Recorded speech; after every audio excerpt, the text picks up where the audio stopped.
This is the SML Podcast. Oh, it truncated your options bar. How do you get that back if it disappeared? Do you hit Alt? Yeah, try hitting Alt. Nothing doing. Yeah! Damn it!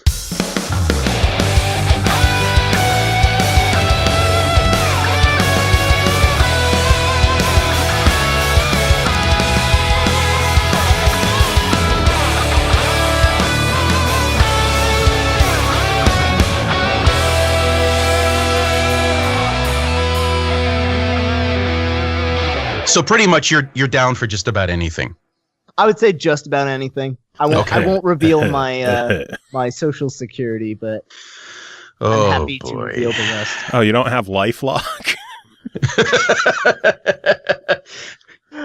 Did you plug your social security number into the Equifax thing to find out if you've been tainted? No, I just told him to use it. Use it in good health. Who'd wanna be me? Dude, I've heard the way you mix. I'm into that.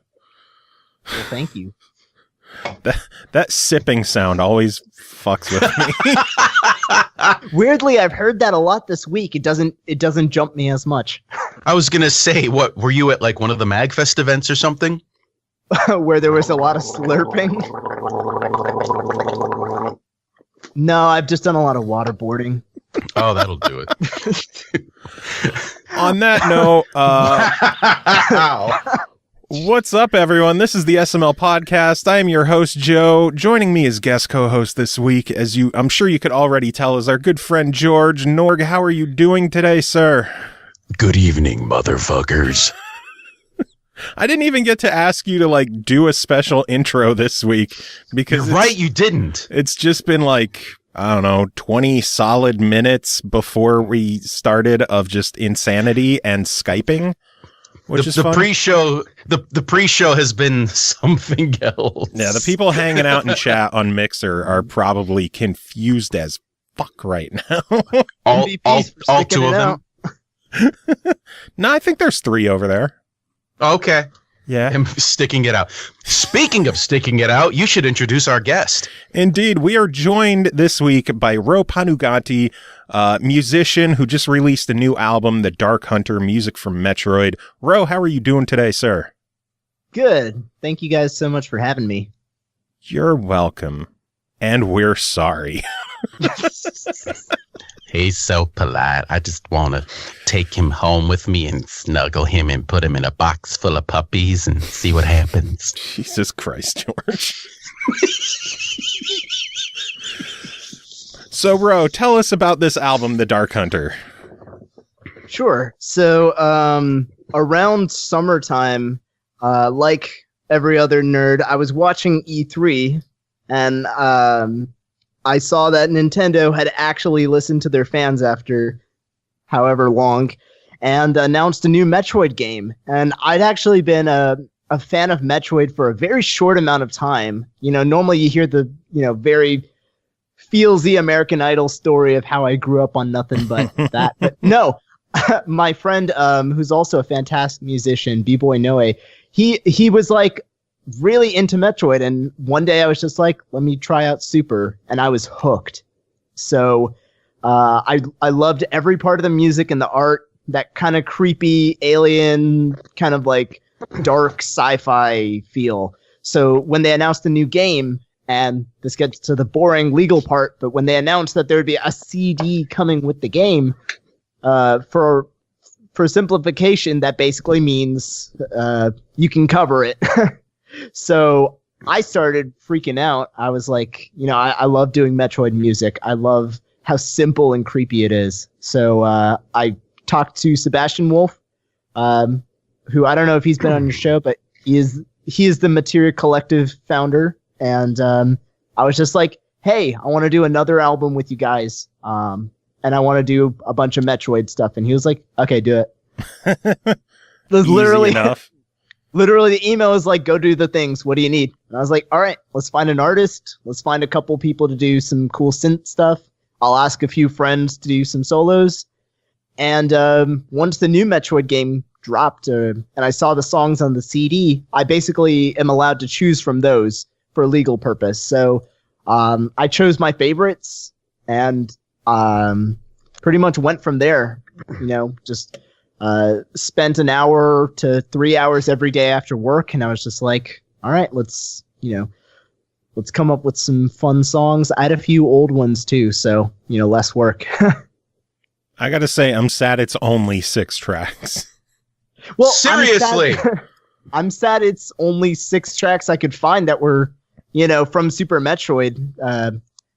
Nintendo doesn't really put out huge albums like Square Enix does, so you can only really do the few songs that are on the the CD that came with the 3DS game. And I was looking through it, and I was like, you got other M here, but you don't have, like, Ridley's theme wasn't on there. And there's a lot of fucking other M on that soundtrack, by the way. What the hell is up with that? I don't know. I think the person who does that, they spend like 99% of the budget just drawing like the art on top. And they're like, oh yeah, we had to put songs on here. Let's see. One. Yeah, remember what you were saying about them listening to their fans?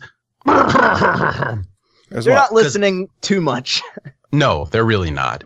I think it's 4 songs from other M out of the 25 on that soundtrack. And it's 2 Super Metroid songs, Lower and Upper Brinstar, which is Red Soil and Jungle Floor on my album. And that was it. I had to use like some very other fun ways of finding other songs. Like Nintendo Power, the magazine, that came with a CD once. So I like found that out and looked on the CD, and there were better songs there. Pretty much. That's how it goes. So for anyone who doesn't know what on earth Ro is talking about, in order to release a CD with proper licensing and proper permissions, it has, in North America, as a North American artist, it has to have been released on a CD or in some kind of released medium in North America. Therefore, you can go to the appropriate registering authorities and you can get the license to do a cover of a song that you can put onto a CD or onto Bandcamp or onto whatever your favorite thing is, and you can actually charge money for doing so. Without the licenses, you can still do it, but you open yourself up to a tremendous amount of potentially nasty legal stuff.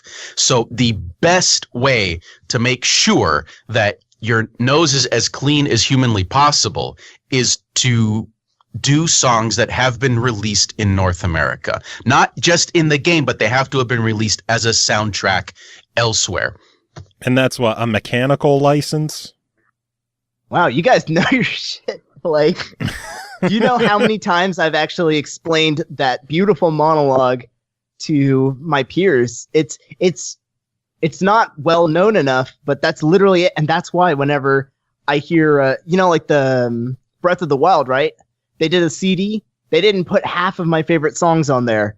Nope. They didn't put bitches. Hyrule Castle. They didn't put, half of it. And I made a Breath of the Wild thing before the Metroid one. And I did that when the game came out, day one. And like half of the songs aren't there. It's just, I don't know. I dream of Nintendo just putting out the full soundtrack every time. Rudo Village. That was a great track. Well, I was so happy they put Rito on there. Otherwise, I would have been so sad. Dorito Seriously. Village. That song. That was a great song. You did a good cover of it, too. Thank you. George, are you just going to like blow him this whole show? I mean, I'm not saying no. Okay, George. Okay. That's so loud when you do that. Jesus Christ. It sounded like one of those finger exercisers. Like those. Oh yeah. Those grip I like to things. pretend that's what it was. He's just in the other corner. Just wipe me off and get out. So George, you know a lot of the licensing. Did you do a lot of licensing stuff with Lonely Rolling Stars or Smash Brothers? With Smash Brothers, absolutely not. We didn't know jack squat about how any of that worked, and we were niche enough and under the radar enough that wasn't even something to consider at that point. And shit, it was early enough in the scene that like nobody except I think the 1-Ups were licensing music. Right. And the one-ups were doing it religiously because Mustin was in charge, and Mustin knew all that stuff. With the first Lonely Rolling Stars CD, we did not do that thing because at the time when that was released, we were barely aware of any of the implications or exactly what it was.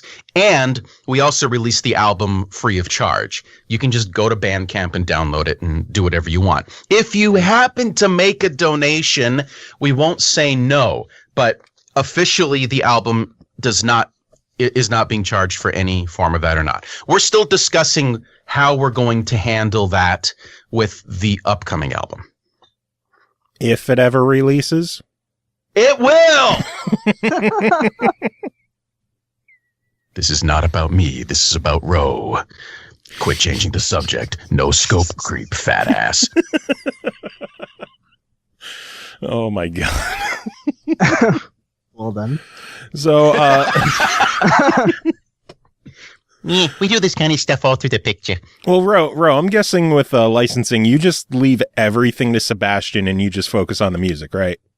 Well, it's interesting you say that. So for these kind of projects, yes, but no.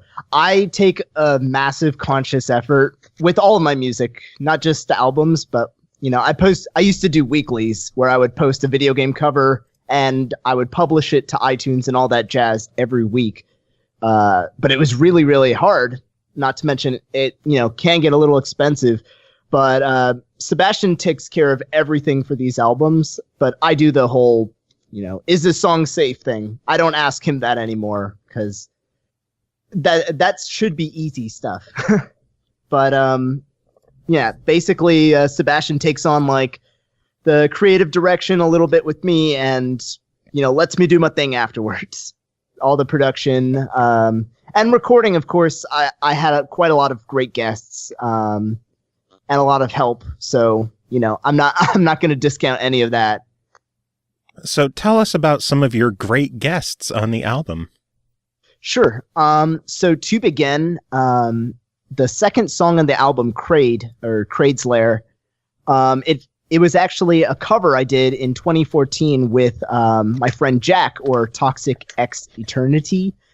Fantastic musician. He's got a great black metal band actually, and he's an awesome YouTuber all his own. So we actually made that 3 years ago, and it features a lot of his lead guitar playing, and we both have, I think, very like different approaches to sounds. He uses totally different kind of guitars, so it kind of becomes like a little neat duet hybrid.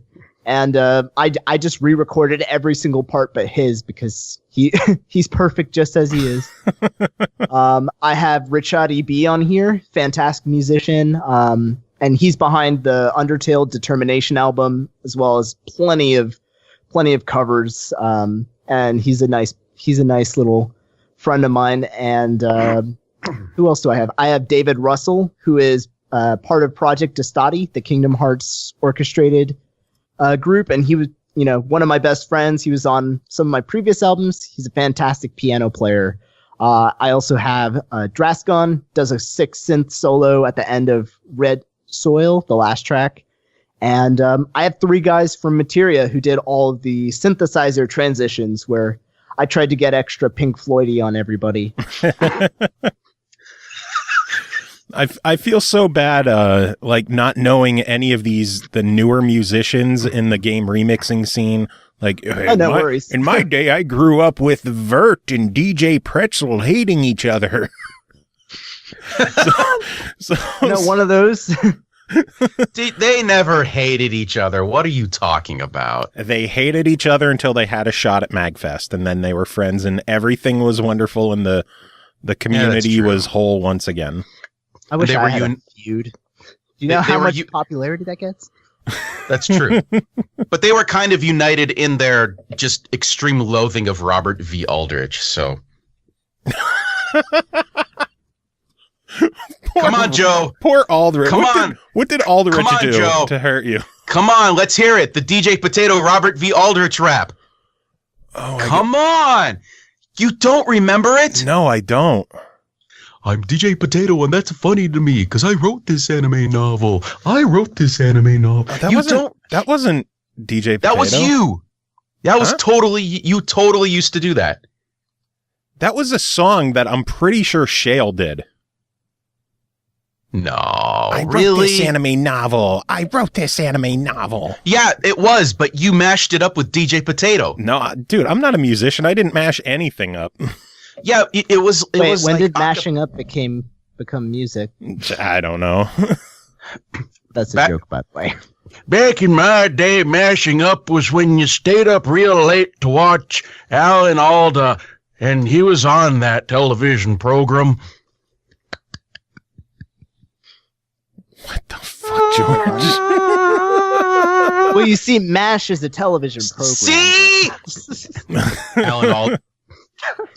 Alan Alda played Hawkeye Pierce, previously played in the movies by Donald Sutherland.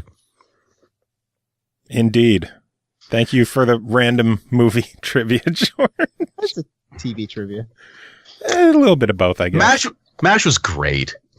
Go jump off a cliff, Joe. I love MASH. I have the what is it, the Martinis and Medicine collection. Oh, nice. Yeah. Very nice. I got the full thing, motherfucker. I got it all. I only have medicine. Oh, you poor guy. So where the hell were we? We were talking about how badly Ro needs a rivalry of some kind. Yeah, who do you hate? I thought we could go back to the album. Yeah, who do you hate in the industry so that you can have a drink at MAGFest and settle the score, I guess? This is your chance to call them out.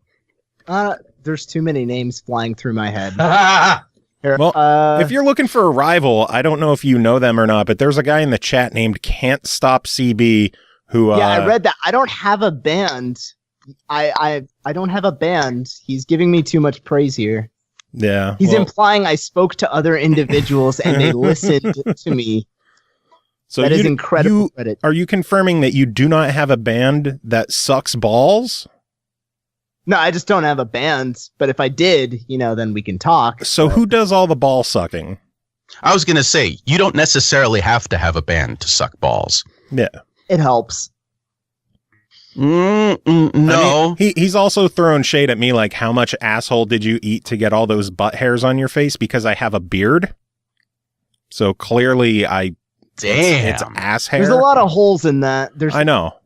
There's no glue involved. I know. And you don't know that. Jumps from me eating ass to have a beard to the fact that you need to shut the fuck up and your band sucks balls. And anal secretions are kind of a binding agent, so... How do you address those accusations? I want to get better accusations first. It's like the laziest insults in the world. Tell him to shut the fuck up. Why? He's a guest. He's supposed... Like, the point is that you're on here to talk, not to... See, your mom goes to College of Music interview insults. Because it's not an insult. It's just... Oh, my God. Your mom hostile. goes to college? I'd hope so. Oh, shit. That's nice. It's time to kick ass and suck balls, and I'm all out of balls. I'm sorry, George. We'll have to get you some fresh balls. Straight up. I'll be at MAGFest, so hook me up. Oh, man. So, Ro, you mentioned that you've performed at MAGFest, right? Yeah, just the one time. Who did you perform with? So, a friend of mine, Mitchell Carnes, he's actually in a few bands, including Tetramino, if you guys have heard of them. Yep. So he's a drummer, and he's in a band called Geminon. And at the time in 2016, they were a 3-piece. So kind of to fill out sound and just make the best of the MAGFest gig, they had me on rhythm guitar, and they had Chris Salad from Tetramino playing keyboards. So it was kind of a really, my only show I've ever done, so to speak. But probably, just absolute highlight of my year / musical career, even though I wasn't like going nuts or anything, but I was having the time of my life. It was definitely something I want to do as soon as possible again. So, as well you should. Have you ever considered or given thought to the idea of recruiting people to play some of your material on stage, like Stemage did when he pulled guys together to form Metroid Metal Live. Yeah, well, first of all, good plug, because Metroid Metal is absolutely fantastic, and half the reason why I did what I did. I've actually given that a lot of thought, but the main thing is, of course, getting the gig. I would probably be choosing between friends in the community, 16 and Mono, Christian Richardson, Davey King. These names may or may not mean too much. But the biggest thing would probably be just finding a location that kind of works and then picking between my material that works well live. I actually do streams, not every week, but pretty frequently, where I play my material on Twitch. And usually it's just requests from my catalog, or someone will throw me a free bird or something. But I'm using my groin. It's pretty much Leonard Skinner, man. I mean, half the requests aren't music from games, which is nice, because it's kind of like relaxing, and I don't know, it feels a little more intuitive to me now and then. With video game stuff, you have no like basis to go on. With guitar stuff, it's just like, yeah, that's what I was playing, at Guitar Center when I was 10, annoying the hell out of the other people, but. Yeah, it's just a lot of fun. I'm looking at other cons that would be open to it, like Con Bravo in Canada, and anything nearby in the South area. I would definitely like to give it a shot. So here's hoping. If not, I would just play the backtracks.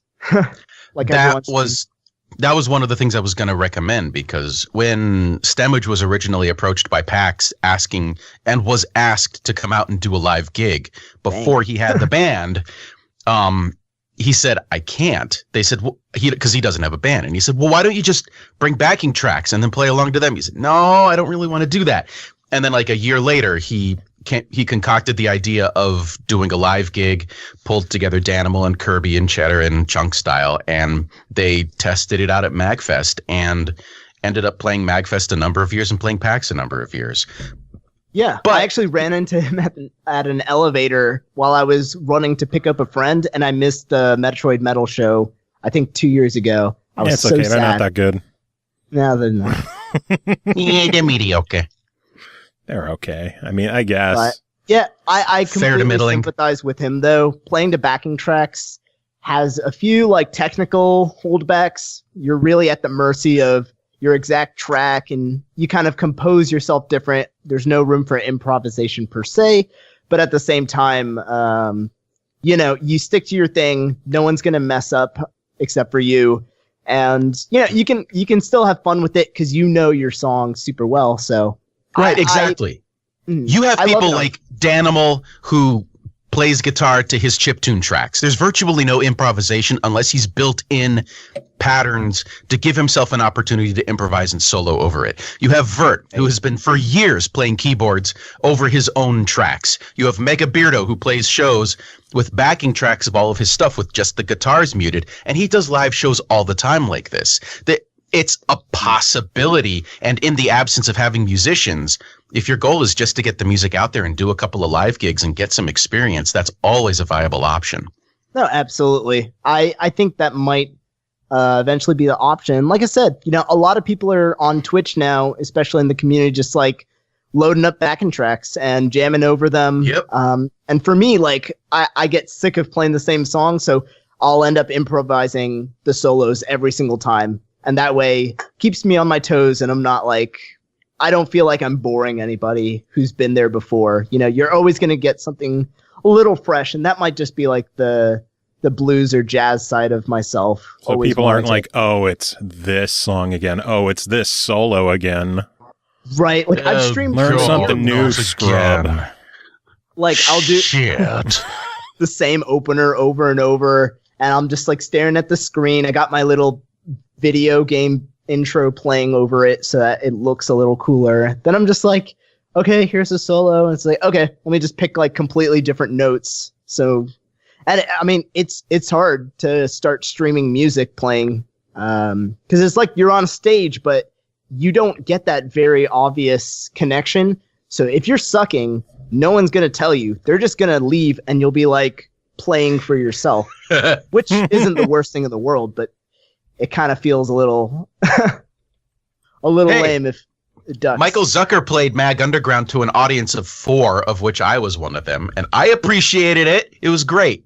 My former co-host Chris Huber, he did a Jam Space show where his first time at MAGFest, he released his own little EP, and he's primarily a drummer, so he just took all the instrumental tracks that weren't his drums and just down mixed them, and he just played drums along to his own backing tracks.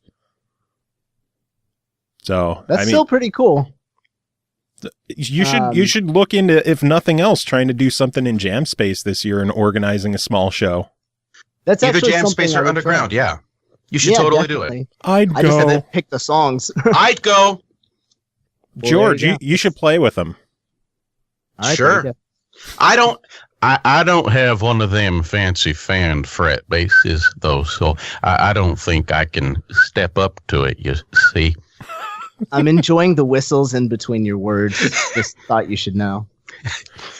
George is the man of 1,000 voices. I will say that, having one of those basses is like a game changer in terms of like actually hearing the notes. Talk to me about that, because I've been playing bass for longer than I want to admit, and it's always been standard fretted basses. Talk to me about what it was like and what the benefits are of going from a standard, regular, boring fretted bass to the fancy looking fanned fret bass. Joe, do you know what we're talking about? Not at all. So I'm going to take a nap. Okay. Well, no, just for anyone who doesn't know on what on earth I'm talking about. You've seen bass guitars look like. The frets go all the way down the neck and they're uniform in direction. They're all parallel to each other. On a fanned fret bass, the parallelness changes. So it almost looks like sunbeams going down the bass neck. And there's a very specific logical intonation purpose for it. And Ro's going to explain that. Sure.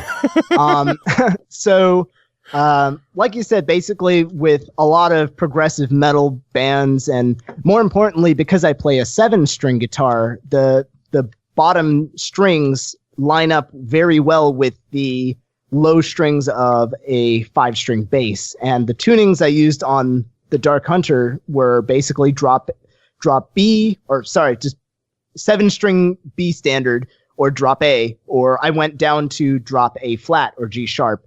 And yeah, I see on the stream there's a nice picture there. So in order to keep your string very tight and taut so that it, stays in tune and doesn't sound like a flubby pile of poo, this company called Dingwall, they're a Canadian company, they built these basses for a guitarist named Nolly Getgood from the band Periphery. I'm a huge fan of them. And basically, the Dingwall I purchased, it's longer on the low strings and shorter on the nice high ones. So you get all that funky goodness at the top, and then you get this very gnarly, punchy sort of sound. It almost sounds like a guitar. And what that does is it helps me glue the low end and the rumbles to some of that like grittier mid-range 7-string guitar sound. So, in short, it's just absolutely fantastic for the kind of music I like to make. And the only difference really is you get a little bit used to having your hands sprawl out on it, but it's very natural. Very cool. I never knew that they made a bass with frets like that, so that's really cool looking. Yeah, no, I really like it, and they do guitars with it too, but they're just so much rarer, and obviously this stuff gets pretty expensive. So I think for now I'm going to stick with regular fret guitars, and then I'm never buying another bass.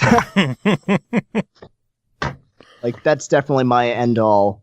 And I'm obviously a guitarist first, but I do love playing bass, and this bass does make it that much more fun to play a lot of the riffs on the album. And yeah.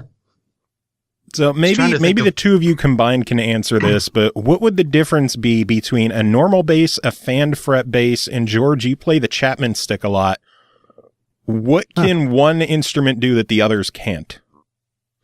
I would say that Ro pretty much hit the nail on the head in terms of the differences between standard fretted basses and fan fret basses, in that you get a little bit of tonal difference and string stiffness differences between the two.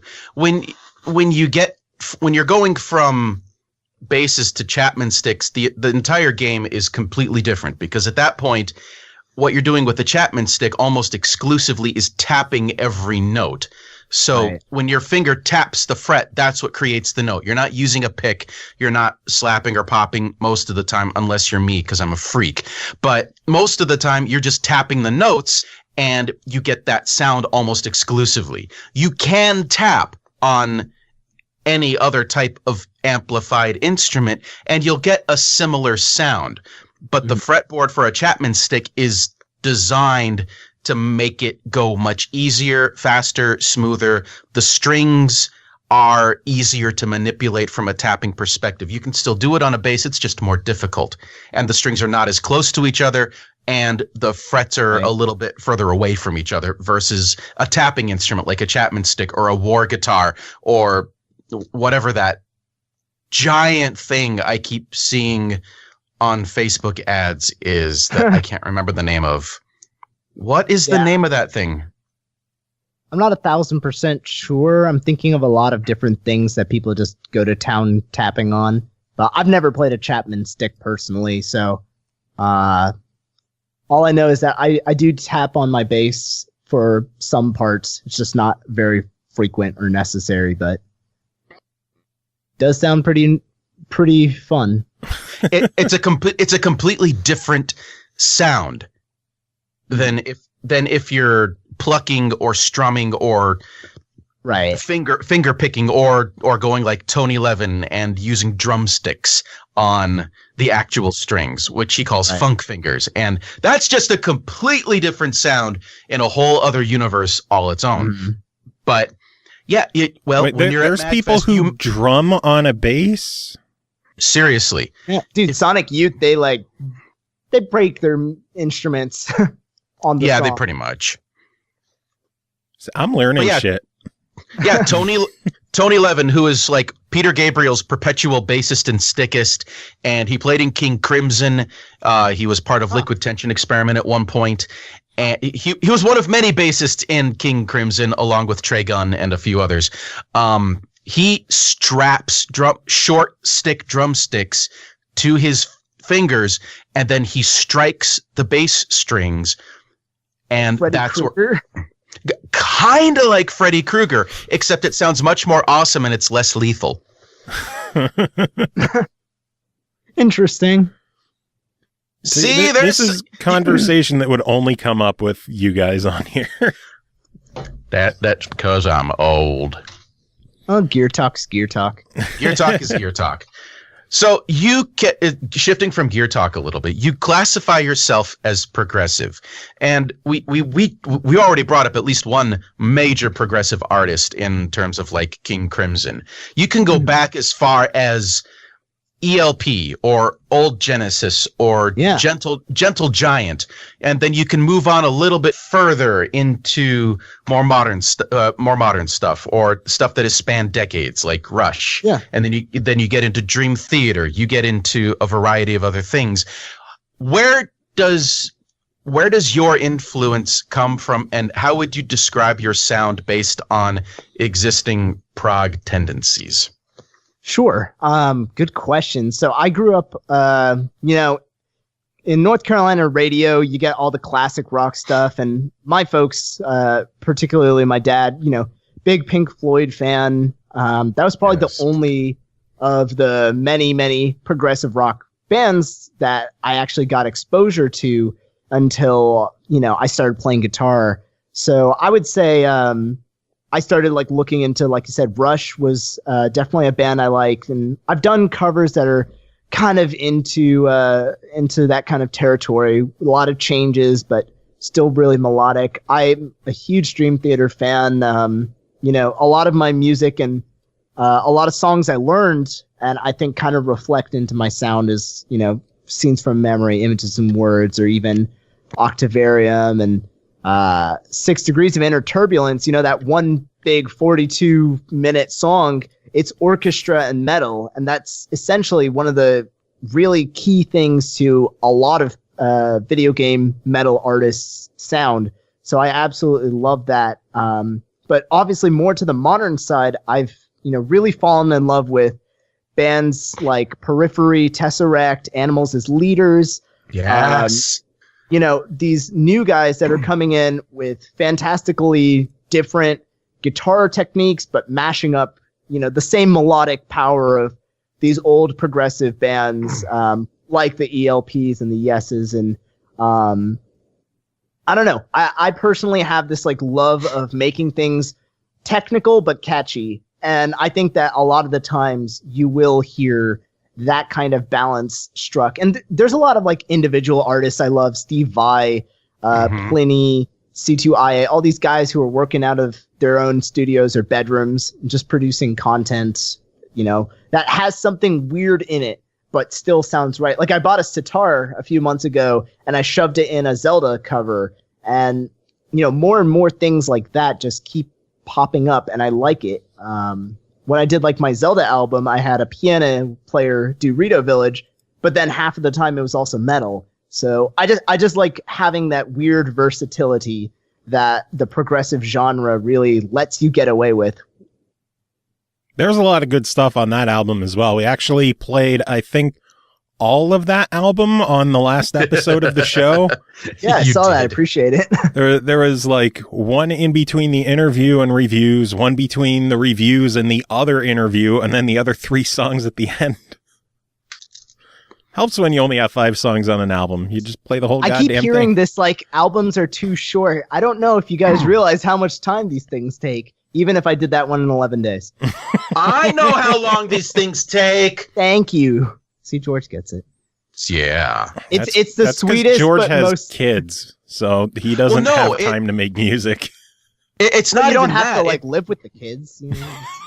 No, it's not even that. It's just a matter of if you're doing a self-produced, self-recorded album, you can knock out an album in a few weeks or a month or 11 days. If you're trying to coordinate an entire band and oh god, yeah. See, then you're sometimes looking at years if everybody's got day jobs. Yeah, other people make it harder but better. And that's the thing. The Metroid album is my personal baby step up from the Wild.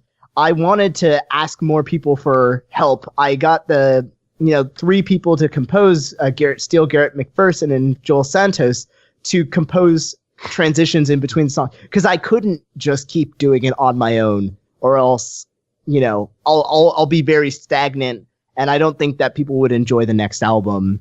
It would just be like Ro Comes Alive or whatever, and it'd just be like me on the cover, sitting in my room, wishing that someone else liked my music. Which actually makes it a very relatable album art. So I might keep that one for like the first solo venture. There you go. Bank that idea. Sitting in the corner of his bedroom in a fetal position with an empty glass of bourbon, just wishing one person would click like. You're describing a lot of experiences here. You may need to leave some sort of like warning. Warning, we might accidentally over-describe you. Things are getting a bit too real right now. Is that just a regular weeknight in your house or something? God. Well, it is Thursday. My bedroom doesn't have any 3 corners. They're all full of guitars and... No, I mean, honest to God, like if I describe my routine, and then talk about, so I put out a Metroid metal album and stuff. It's like I wake up every morning and I listen to like 90s pop while I shower, and I come back and watch like Netflix and play Mario Rabbids on my Switch while I I still haven't gotten that yet. It is fantastic. I believe it. I've been too busy playing Thimbleweed Park. Which we'll talk about later on in the show. Is it Timbleweed and you have a lisp, or is it Thimble? Or is it Symbol and you have a lisp? Symbolism. No, I actually don't. I think it's Thimbleweed. Yeah, Thimbleweed Park. Are you first word? Are you familiar with the old Scum games like Day of the Tentacle and the old LucasArts games? I never played any, but I've seen some of the old LucasArts, like Secret of Monkey Island kind of stuff. Yes. It's basically a game created by many of those veterans, along with a bunch of newer folks, and they recreated that style of game. Joe and I are going to go into it a little bit later, but it's probably the second best gaming experience I have had this year. Wow, very cool. And that's next to Breath of the Wild. Interesting. Yeah, that's hitting my top with, I think, Persona 5, maybe my second. That's right. Everyone was talking about Persona 5, except I don't have anything that can play it. Oh, neither do I. I got it. I got it as a birthday gift for a friend who has a PS3. So nice. I'm forced to get to play it. That's such a rough life. Not owning a PlayStation 3 or Persona. Yeah, I don't have a PlayStation 3 or 4, so I'm missing out on the whole Dragon Quest Builders thing. Yeah, well, you're always going to miss out on something for some reason or the other, so I try to just pick the things that are conveniently close to me. Exactly, like the Switch, which you can take with you at all times. Yeah, I mean, I haven't done that. I just sit on my bed and play it until I fall asleep. Sit in the corner, the empty corner. Sorry. Sitting in the empty corner waiting for that view count to go up by 1. And then I have to check to see if they comment. And then I have to check to see what their life story is.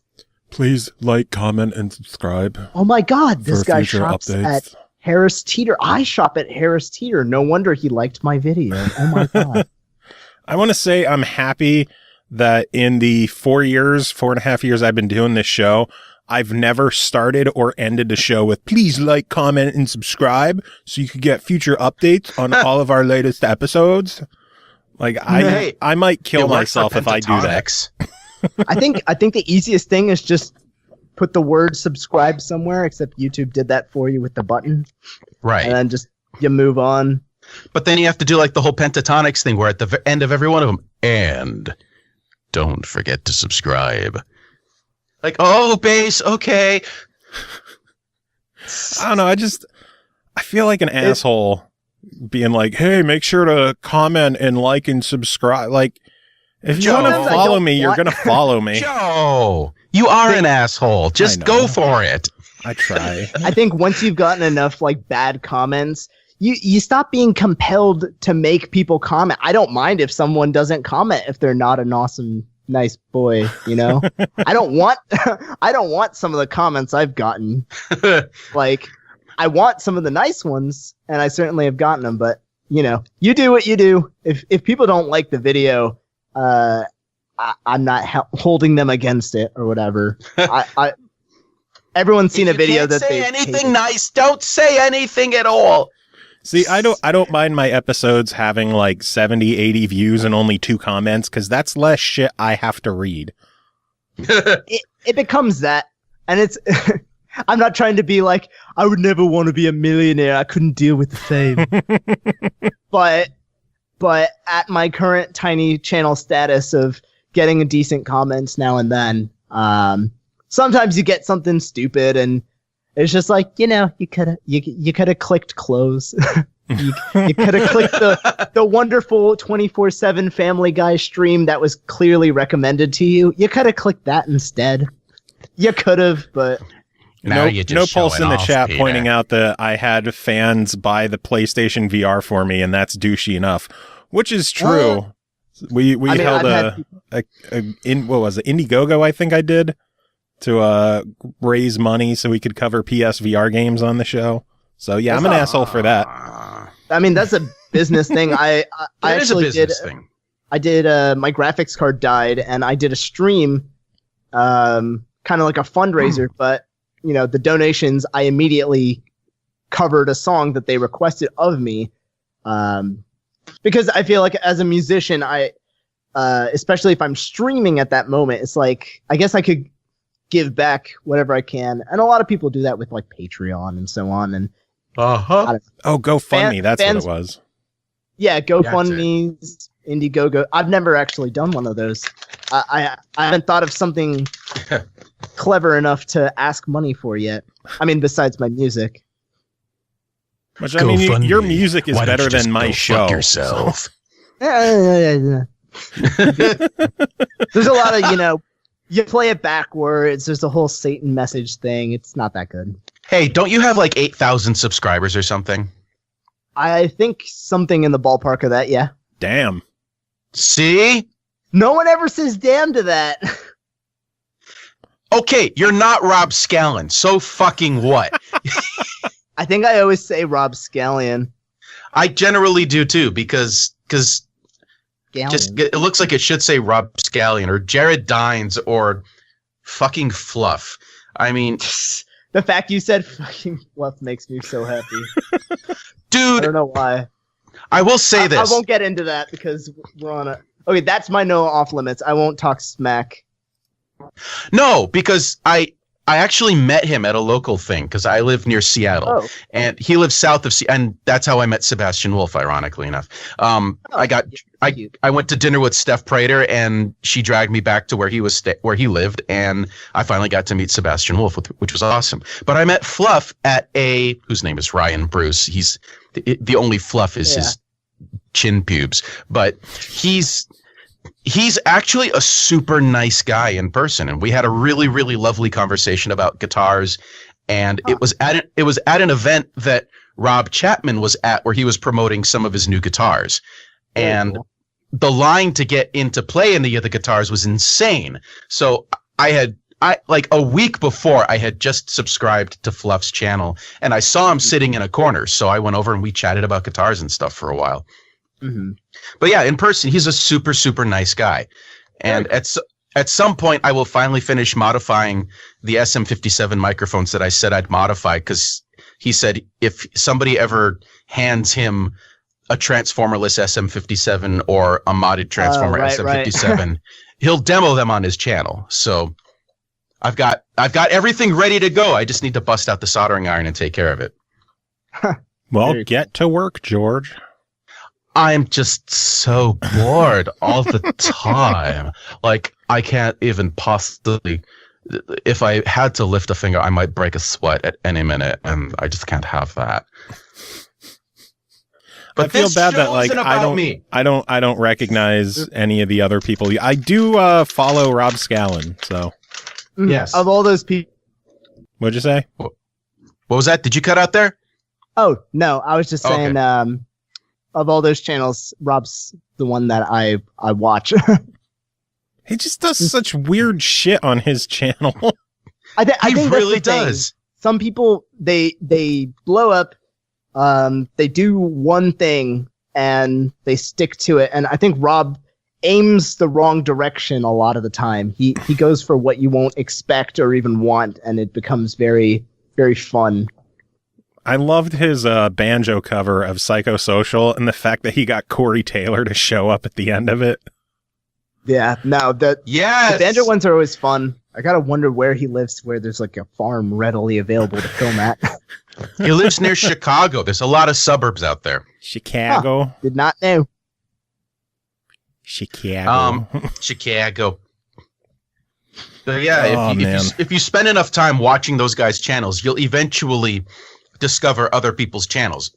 For example, the reason I figured out Fluff's channel was because of the two videos that he and Rob Scallon did together, the binary metal and the Morse code one. Yeah, I mean, he mixes all his stuff, I'm pretty sure, or most of his stuff at least. Fluff mixes a lot of his stuff. Mm-hmm. I think Fluff mixed all of the videos they've done together. Some of the full length songs that Rob Scallon has done, Fluff has mixed for him. But yeah, and that guy I found because Elshan just kept pelting me with Rob Scallon videos and nearly peed my pants at the video that was where he clips all the strings of his guitar except for the lowest string and just plays all zeros. The tension difference. It was so great. If you haven't seen that video, you've got to watch it. He basically he treats the whole thing like as if it was a tablature, except the tabs are all zero on the lowest string. Mm-hmm. It's so good. And yes, the tension differentials must be just awful. Yeah, I could feel the wood warping through the screen.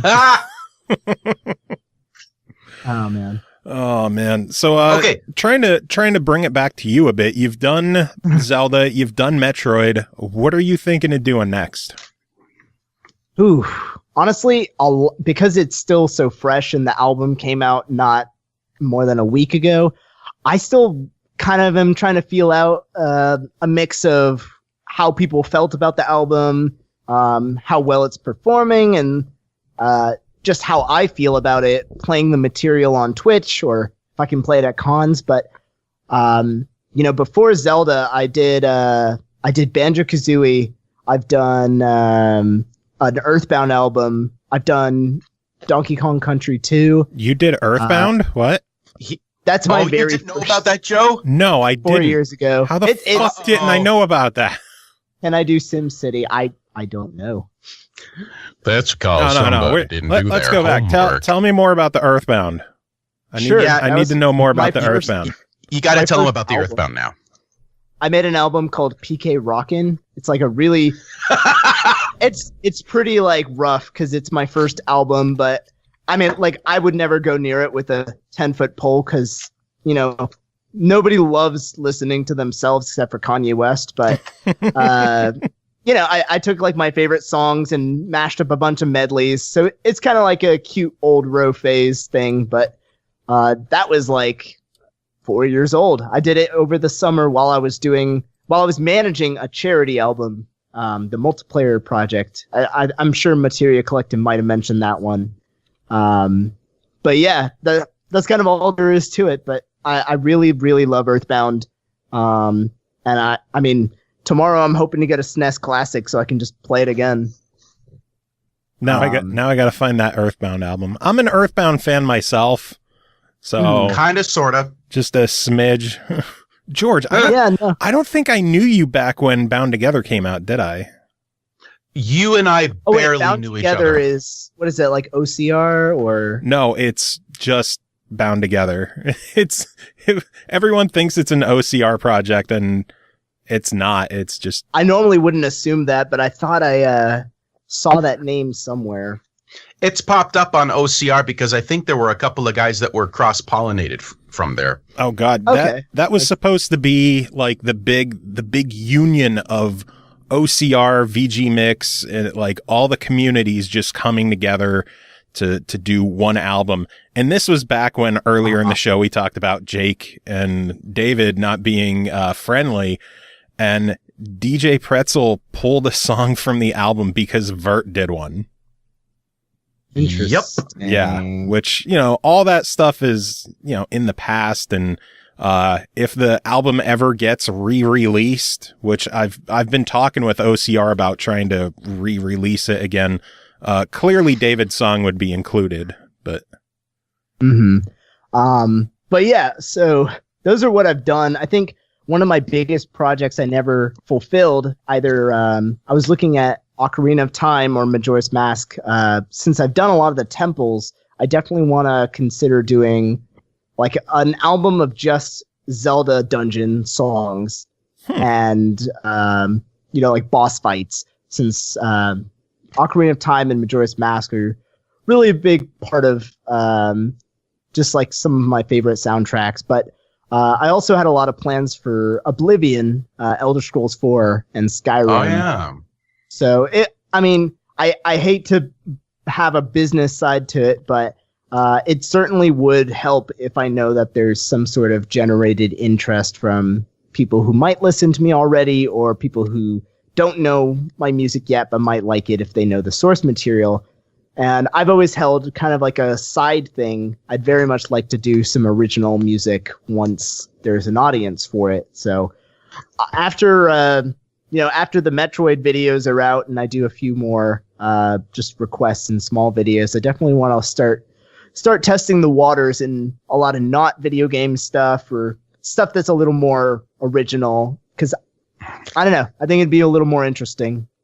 And I tend not to cover music very like by the book as it's written, just because it feels like a little too simple, I guess. It always sounds a little more fun when I get to write my own riffs and I get to write my own solos and, destroy the song and make the composer cry. So in other words, what you're trying to say is there isn't an album of Ultima covers on the horizon for you. I hardly know what that is. Fuck. Joe, this guy's a baby too, isn't he? I'm 23 and a half. He's Are you fist fucking kidding me? Maybe. I have to sleep soon, but Well, George and I are older people, and older people. I mean, I just put out a Super Nintendo album, so that should help my case a little bit, right? Oh my There's god, a tiny bit of redemption there. You were still in like middle school when Bound Together came out. Oh shit. Pretty much. I don't think I had a guitar in my hands or Wait had a minute, played Earthbound. You're 22. 23. You're 23. Yes, sir. Fuck. You were born the year I graduated from high school. Wowzers. That means most of the Ultimas had already released by the time you were born. It's actually really rare for me to be the young person, believe it or not, in these kind of situations. No, that's okay. See, George, you're laughing at the fact that he was born when you graduated, but he's going to be laughing more when you're dead and he's still making music. I was waiting for that. Pretty much. Pretty much. You never know. I eat a lot of bacon. We didn't have grass. We had to smoke the dirt, and we liked it. We loved it because that's the way it was. Back in my day, we didn't release our Earthbound albums on iTunes. We put them on our own goddamn website and hoped that our servers didn't crash. And well, that's assuming I know how to make a. Well, I guess I do now, but that is one thing I never dabbled in, putting up like Bandcamp free download, just like winging it. Because I was always terrified, like FBI is going to bust down my door, like throw my computer out the window, take me to Guantanamo and just be like, you know what you did. Well, shit, PK Rockin' is hanging out on iTunes and fucking... Yeah, it was all published by Louder. Bound Together is just sitting on jocam.net.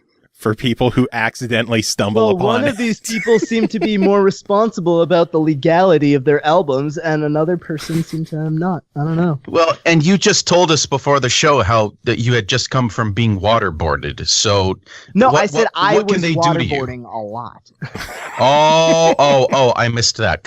No, I wouldn't last. I wouldn't last being the boardee. The shoe's going to be on the other foot now. I see. Yes. I'm trying to remember how fucking long ago was Bound Together. It was a really long time ago. I think I found Bound Together looking up if Earthbound was a legal thing to make. Oh my god. Did you like Bound Together? I actually have not heard it. You son of a bitch. It's not my fault. I actually don't quite listen to a lot of OC Remix. Well, it's not an OC Remix project, so... Oh, yeah, I keep saying... Well, Joe, a lot of the people 2006. Joe, oh my god. He was 12. Yeah, I was 12. I didn't know what music was. 2006. Cut him a little slack, eh? Bound Together is 12 years old. Jesus. Wow. Almost 12 years old. I've been playing guitar for almost that long. Well, now if Bound Together ever gets remastered and officially hosted on OCR, we'll get you to do a new song for it. I would be happy to. And George, I'll fucking make you do one too. Well, fine. It's the only thing that I've done that is actually important, music related. So let me have Bound Together. Fuck, I've been playing bass longer than this kid's been alive. Wait, what? You've been playing bass for 23 years? Let's see. I started playing bass in 91. Okay. Good year. I hear. Fuck you. I didn't mean that as an old joke. I meant that more as I didn't mean that as an old joke, you old bastards. So yeah, I've been playing bass for 26 years now. Damn. You got to try Dingwall. I would, yeah, definitely. I'm actually very seriously interested in trying one out. I started playing bass after I was in my friend's basement painting Warhammer figurines, and he put on a Primus album, and I was like, dude, that's a wicked sounding guitar. And he said, no, that's a bass. You're shitting me.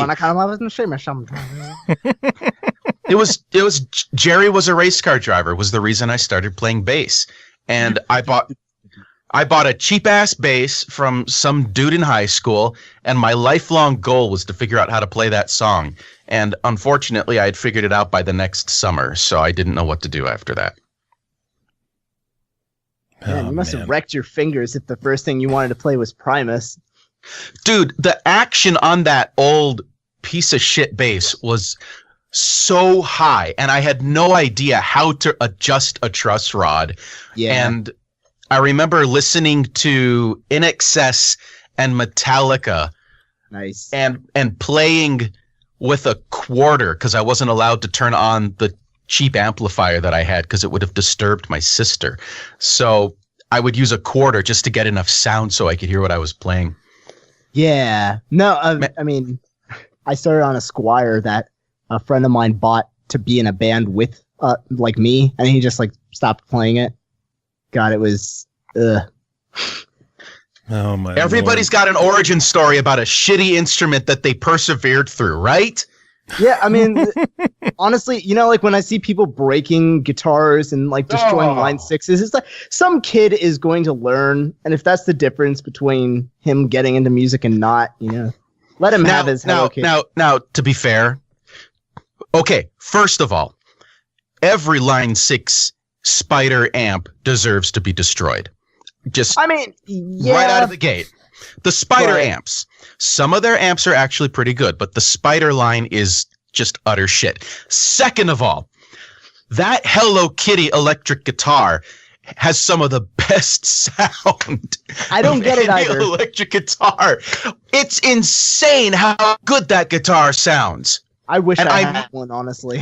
I want one too, and I missed the chance to get one. And now, in order to get one, like when they sold it in stores, it was like $180, and you have to pay $600 on eBay now just to get one. Yeah, Holy shit! I could paint Hello Kitty probably better than that. Oh, probably. It's the worst design for the art but it's itself. Such a well set up Squire Strat. It makes no sense. There's no logic as to why it was such a good guitar, but it fuck. I wanted to get one for my kid so that when she was old enough she could play. Yes, I have children. Reverb.com has the Hello Kitty pink Strat for the cheapest one is $200. That's not awful. Is it the correct one? I don't fucking know. Come on, Joe. I Googled Hello Kitty electric guitar you gotta Squire Hello Kitty Stratocaster pink showed up. You got to contact the seller and you got to ask for like a detailed rundown of everywhere it's ever been, everyone who's ever touched it. No, seriously. In order to get like one of the original good ones, you have to make sure that it's one of the right ones. And a lot of it has to do with the pickups that were installed. How do you tell if it's the right one? Shit. Check the serial number, duh. Yeah. Well, you check the serial number, and then I'm trying to remember, was it the good one that had the 2 pickups and the shitty one that has just the 1, or is it the other way around? That's how my brain works, because I can't imagine playing a guitar with 1 pickup. That's true too. It's just the way my brain works. I see that all the time. I don't get why people are killing like tone knobs. I somewhat get, but okay, straight up, do you ever play with a tone knob setting that is anything other than full throttle? Yeah. Really? When I record, and it is a staple. Not volume, but tone knob. Yeah, both. Okay. And I've had this like silly, not an argument, because it was just like I said that and friends like start laughing and they're like, what? Tone knob? Okay, so the tone knob is basically like, to me, a low pass filter, but at the root. So when I dial it back, I get this beautifully like slightly dulled sound out of my either liquefier or crunch lab pickups on my main guitar, which is the Sterling Music Man. Excellent guitar. I mean, I love this guitar a lot. I can only imagine how much I would love a real one, but $3,000. Anyway, tone knob really, really helps with recording my lead guitar playing, especially like for harmonies and things where I don't want it to really be harsh. And on the fly, I use the volume knob, of course, a lot more. Because what happens is on a good amplifier or on a really good software plugin, which I hate to say, I really can't think of an amazing software I've played through, but with the Axe effects I saved up for, it's just, it creates like this really gritty pick attack sound, and it's less all fuzzy like poo distortion. So both those knobs get full use. I switch pickups like per note because, you know, John Petrucci is my senpai, but that's funny because my college graduation gift to myself was one of the original John Petrucci 7-string models in the white sparkle finish. And it's the 7-string model. Mm-hmm. It's the only 7-string guitar I've ever had, and it's probably my second favorite guitar to play everything on. That's fantastic. I mean, I've gone 7, and I don't want to come back for the most part. I love 6 strings, but my God, the JPs are fantastic. But yeah, switching pickups for individual notes is something I just habitually love to do now. It's it really changes like the voice. It makes, you know, a lot of notes scream if you just, you know, switch to bridge for a second and stuff. So your music instruments are so much cooler than the one music instrument I own. What's your one music instrument, Joe? I'll be right back. If it's an automaton, I'm leaving. Oh, I was going to say if it involves him unzipping his pants, we're in trouble. A flute of a skin variety. That's right. The beef whistle. Oh no, are my batteries dead? What? Yeah, it's a beef whistle. No! No! Is it an automaton? Yes, it's an automaton and my fucking batteries are dead. I'm sure you must have already, but have you seen Mick LeChu's video game automaton covers? No. Okay, definitely look her up. She's a fantastic violinist, like professional, but she's also really, really good at automaton playing. So she's been doing a mix of the two on her channel. It's really good stuff for some reason. Son of a bitch. Melodica?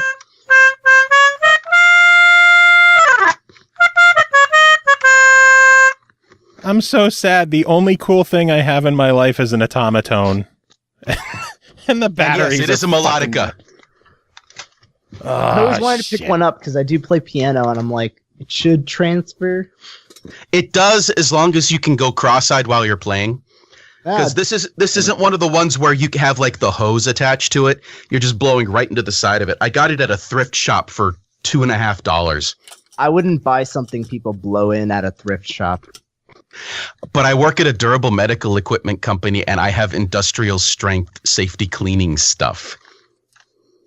Okay, that's better. Takes AAA batteries. You guys entertain yourself for a minute. I'm going to see if I have batteries. That's a very broad and dangerous request.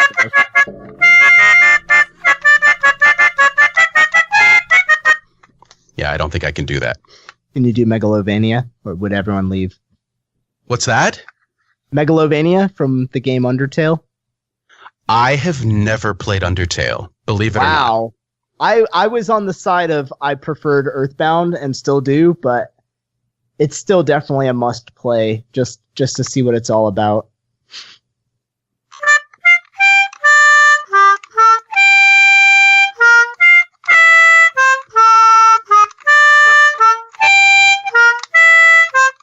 I like that one too. I haven't pulled this thing out in a long time, actually. I need to play around with it a little bit more. Oh, for sure. That's how I feel whenever I pick up almost any of my instruments, honestly. Seriously. Actually, I've been spending the last several weeks working on this crazy, chaotic, insane, stupid cover of an old song called Night on Bald Mountain. And it initially it was just going to be kind of a metal cover version of it, and then scope creep started setting in, and then I started downloading the scores, and then it got really, really crazy to the point where I think I've recorded 1, 2, 3, 4, 5. I've recorded 8 separate guitar parts, and there'll be 2 separate bass parts, one for the cello and one for the bass, and then there'll be drums on top of it. That's pretty fun.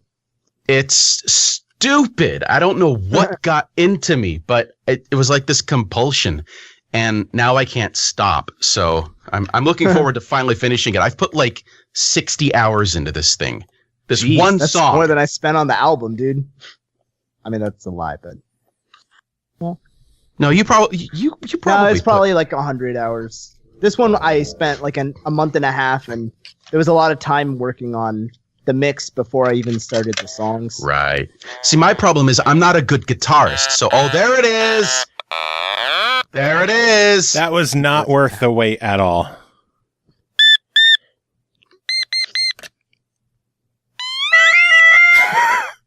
Oh my god.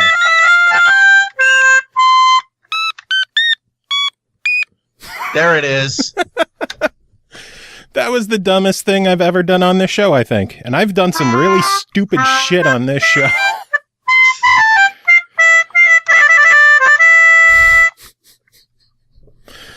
Oh, man. On that horrible note, I think we're going to have to wrap up this interview. It has been fantastic chatting with you for the past hour plus.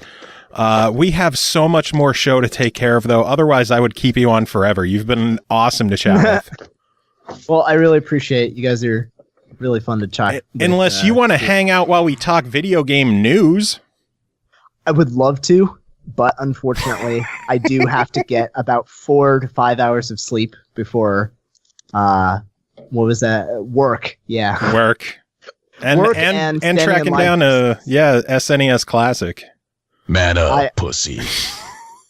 Yeah, no, I probably need to like fight off the incoming horde of other nerds. Probably. With some sort of sob story. Yeah. Well, yeah, we have to hang out at MAGFest when it comes up this year. Yeah, absolutely. If you see any other very large amount of people walking around in the music sort of sound, or you just see me walking around with a guitar, you'll know it's me. Nice. I'm bringing my stick this year, so we should meet up in Jam Space. Okay. There you go. Work something out. Get Grant involved. Do a Dark Hunter performance in Jam Space or in Mag Underground or whatever. Make it happen. There you go. I gotta ask, since you guys have actually listened to the album, what was your favorite track? Just so I know. Crade. Oh God, I have to pick one. I'm a big fan of Red Soil just because of how long it is, and it feels so epic. Well, thank you. I actually would say my favorite's probably Red Soil. I ripped off a lot of Alice in Chains and Soundgarden and just like a lot of breathing sort of songs. I never make long songs, by the way. Check my channel. Everything's like 3 minutes tops. It is designed, come on. Except for like Red Soil, Rito Village, Dearly Beloved, songs that are like battle against lots of enemies. Okay, well that was a medley. It's a 7.5 minute long song. Oh, you know what? I've done 2 Star Wars medleys from New Hope and Empire Strikes Back. Those are like 10 and 11 minutes, and they get requested on stream. And I'm like, see, long songs are long songs, medley or not. It's like Crystal Flash is still a long song. I was just about to bring up Crystal Flash because this is right up his alley. It was from 2005. The artist's name is Vert. It's basically a prog medley of the entire Super Metroid soundtrack. Yeah, you should check that out. I think I have to. Look it up. It's called Crystal Flash. I think I've played it on this show a handful of times too. It's hard not to. It's so good. So fucking good. I love long songs because you get that like opportunity to grow with it, and it's like a story to itself. But when you are playing a long song, you start feeling things and wanting to not be playing that song. You start thinking about where your life is headed, all within this 8-minute piece. 8 minutes? Well, Red Soil was 8 minutes. 9 minutes with the extra ending. Yeah, dude, Crystal Flash is 20? 22. 22. I would never be able to be confident enough in myself to make someone listen to 20 minutes of me playing guitar. 21:53. Well, technically, like the last 2 minutes are chiptune. So. That's true. So yeah, I guess it is a 20-minute performance. Well, it's worth every minute.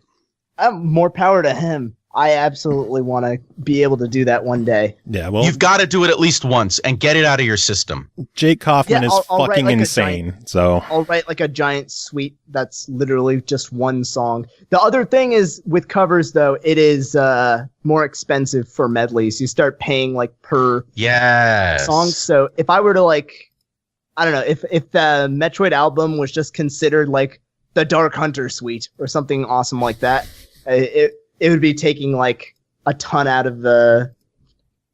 Basically, it wouldn't have a return on investment. It would just be not like at all. A nice way to spend your last month. This costed you, but fun stuff. Oh man! Well, it was also very, very fun having you on the show. Where can people get the album? Where can people keep up to date with what you're doing? And I never even got to ask, why did you stop calling yourself Swiggles? Oh my God, I get that one a lot. I think it was just a goofy name because when I was growing up, I kind of was under the impression that I shouldn't like put my real name on the internet. I was one of those special sheltered-y kids. And then it turns out my folks didn't care and I didn't care. So at some point I was like, oh man, I already have 5,000 subscribers. This is insane. And they all know me as Ro anyway, but you know, some know me as Swiggles, and then eventually I hit like 8K and I was like, all right, screw it. I'm going to be my real name or else no one's going to want to put my name on a MAGFest or a convention thing or take me seriously when I put out a metal album. Performance headlined by Swiggles. Right. Performance by the prog metal genius of Swiggles. Well, the rub of it is like people like don't keep up with my channel because, you know, I put out stuff too much. And all of a sudden, like, I don't know, 4 months later, they're like, when did you change your name? And I'm like, okay. It got changed. So if anyone's listening, 4 months ago. Where have you been? Jafar! Oh my God. It's literally that though. It's like, at this point, it doesn't even matter. Like, the music is coming out of the same individual, but it is funny that I took so long to change. I seriously think if I just went with Ro, the course of my life would have been different. I would be in, like, Dubai right now working as, like, a hitman or something. Dude, can we get him on the Jam Space stage with, like, Wade Matheson? And then we could call it Ro versus Wade? Can we please do that? And then at the end, like, someone die. We'll get the Control Alt Delete guy to draw a comic about it. No. No. Oh my! It got real dark. On that note, it has been very fun. And, Ro, thank you so much for coming on. People can find me youtube.com/c/Ro Panuganti, ropanu.com. You can get the album on Bandcamp. And do everybody a favor in your intro thing on your main your main YouTube channel. Post a link to your secondary channel too. It took me forever to find it. I actually will. I've been neglecting. I have a second channel, Ro Panu 2, and I just throw either Let's Plays or guides for like how I mix songs. The mixing guides are fabulous, and everybody should have an opportunity to check that out. I want to do another one from this album when I get a chance. I don't know which song will be best to go over, but I'm thinking Ridley, just because it's short and sweet. And but yeah, I absolutely will. You can get that album again on Bandcamp. It will be on iTunes, Spotify, and all that junk. It's just taking longer on the distribution end right now, and it's kind of making me sad. But it'll be there really soon. And most of my other music is on Spotify and iTunes now. So, are you gonna try doing a physical release at all? Actually, I can't speak too much about it because there is some stuff under wraps for some of the albums. But if the reception to the Metroid album keeps up being as unbelievably cool as it is, I definitely am looking into that. Nice. Same goes for any other albums I've worked on, because that's the dream, having a physical CD or a mixtape that I can go to like high school football games and pass out. Is that not why we came to America? Very I think true. So my dad spent weeks on a boat. Well, Ro, again, thank you so much for coming on. We're going to let you get going and continue on with the show. Do you have any final words to wrap things up? I don't know. I'm still thinking about Roe v. Wade. Yeah, thanks, check out the album George. if you like Metroid. Materia Collective is really nice, so do check out their work. They were very kind to work with me, and obviously you guys are a very entertaining bunch, so I hope everyone's enjoying the rest of the stream. And get a 7-string guitar, because it will get you all of the people. Amen, brother. Sounds good. All Well, right. thank you again, and you have yourself a good night. All right. Night, guys. And again, that was Grant Henry with Metroid Metal. Oh, you asshole. Oh, man. Him and Grant need to do something at MAGFest. They probably should. They really, really should do something. Do an EP together, something. I mean, holy shit. It is a match made in heaven. Seriously. But yeah, that interview was significantly longer than I expected. Thanks, George. Why you gotta blame the bald guy? Because it's your fault. So what in the actual fuck? we do have to move on. We have so much shit that we have to take care of in this show. And we're just going to jump to the news. I'm going to try going through some of this stuff rapid fire. But go for it. Games with gold for October were announced, with Xbox One getting Gone Home through the entire month of October, and the Turing Test from October 16th through November 15th. Xbox 360 is getting Rayman 3 HD from October 1st through the 15th, and then Medal of Honor Airborne from the 16th through the 31st. PlayStation Plus was also announced for October, which is a hell of a lineup. PS3 has easily the worst lineup I've seen in quite a while, with Monster Jam Battlegrounds and Hustle Kings. Why? The Vita has two pretty solid games with Hue and Skyforce Anniversary. Both of those games are also going to be available on the PS4, and then Skyforce Anniversary on the PS3 as well. And then the PS4 has Amnesia Collection, which is pretty awesome. And then Metal Gear Solid 5, The Phantom Pain, which, holy shit, what a lineup. Nice. Indeed. Game Pass lineup for October was also announced with 7 new games being added to the Xbox Game Pass. From the 360 is Super Street Fighter 4, and then Xbox One has Costume Quest 2, The Bug Butcher, Cursed Castilla, Tower of Guns, Saints Row Get Out of Hell, and State of Decay. So a lot of good games getting added to Game Pass. Let's see. Backward compatibility. We had 2 new games added this week on Xbox One with, for some reason, Call of Duty Advanced Warfare, which, as far as I remember, was just like the multiplayer stuff. I think you're right. I don't know why, but whatever. And then Sonic Adventure, which is pretty cool. Nice. So that goes back a ways. Indeed. So it's cool to see that one added. Keep talking. I'm going to be back in just a second. Okay. Some sad news where Deep Silver Volition, the makers of the Saints Row series and Agents of Mayhem, which we covered recently on the show, were hit with some layoffs, seeing over 30 people let go, including a general manager who's apparently been with the company for 15 years. Lackluster sales of Agents of Mayhem are most likely the reason for the layoffs, which is a bummer. I enjoyed the game, but I know a lot of people were hoping that it would have online play, and in a game based on agents, multiple agents doing stuff, you kind of expect some kind of multiplayer to be there, but who knows? Hopefully Deep Silver Volition, hopefully they recover and this isn't going to be the end for them, because we need more Saints Row in our lives. Absolutely. Really. Another game that has seen lackluster sales is Marvel vs. Capcom Infinite, which really? Yeah, in the UK during its first week, it debuted in I think 16th place on the charts. And in Japan, the launch week sold just over 8,000 copies. What? Yeah, so it seems like the reduced character roster and the complete lack of any X-Men might be a factor in people not being too pleased. You think?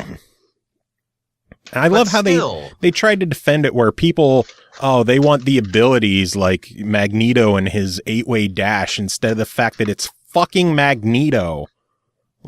Seriously, Capcom and Disney, we don't give a shit about the abilities. We care about the characters. We want to play as Wolverine and Deadpool. We don't want to be the Inhumans. So...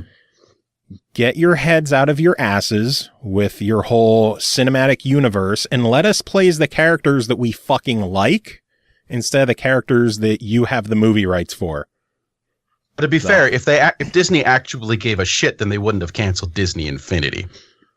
Well, if it wasn't selling the way they wanted and it was more of a money sink, then they were getting profits. You can't blame them. It seems like the Toys to Life thing is kind of run its course. Except for the fact that Skylanders is still printing money. They don't have a new game coming out this year. They don't need to. They're still, if you go into any store, you will see them fully stocked with figures that are getting sold. Somehow. Doesn't mean they're getting sold. It's true, but they definitely haven't even tried to ramp down production. By any stretch. It's very possible that that's just stock that they've had. Skylanders is definitely not as popular as it used to be at all. Well, no, not as popular as it used to be, but it's still getting a lot of play, at least from what I've seen. I don't know. I've seen figures clearanced out. I've seen games clearanced out. The fact that there's not a new one this year when it's been a yearly release. That's true. Disney Infinity is done. Lego Dimensions is basically done. Oh, that one didn't last long. Yeah. They, some new sets just came out, but from what I hear, it might be the last that we see of it. Oh. So I Disney think Infinity at least had 3 iterations. Yeah. It was the 3rd iteration that completely bombed financially, which is why they pulled the plug on it. Yeah. It's a shame for people who invested how much money in them. Yeah, like me. I have kids and they like Disney. No, but the nice thing about it is, they've yanked out the online component to it, but you can still play everything.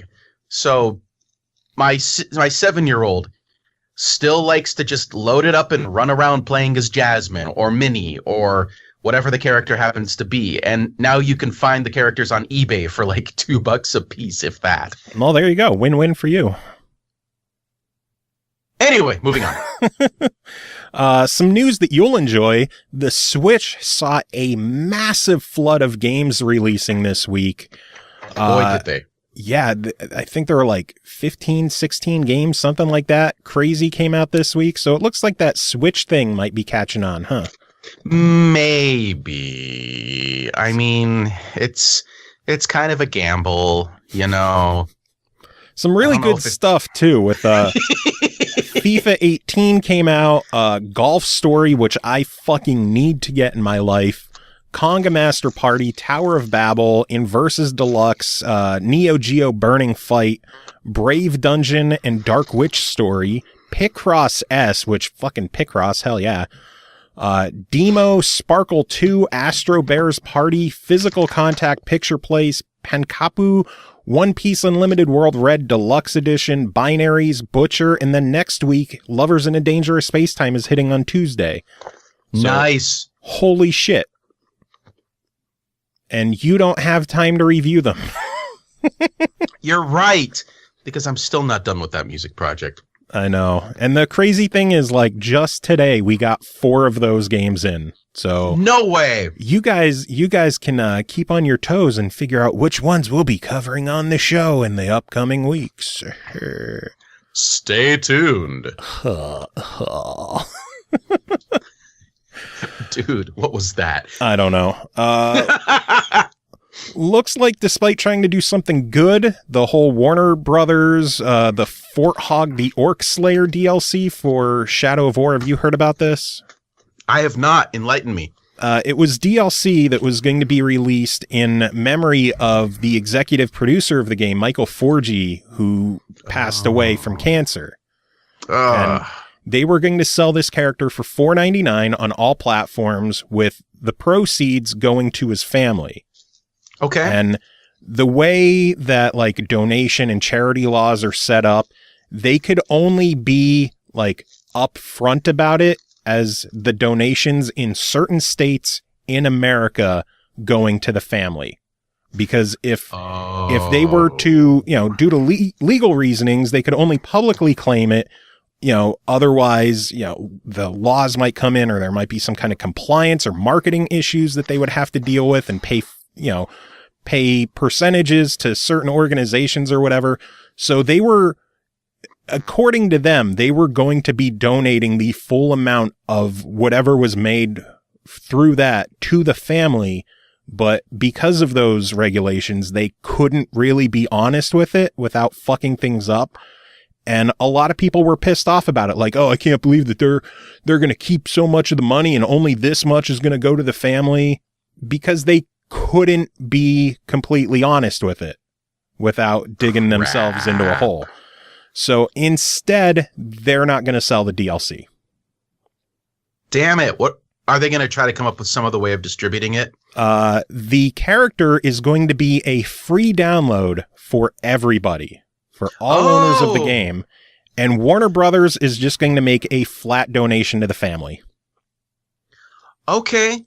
Because they could, do you think, is it against the same laws to just make it free and then say, if you'd like to make a donation? Well, on the Warner Brothers site, they actually linked to one of the family's crowdfunding page to help with like medical bills and everything else.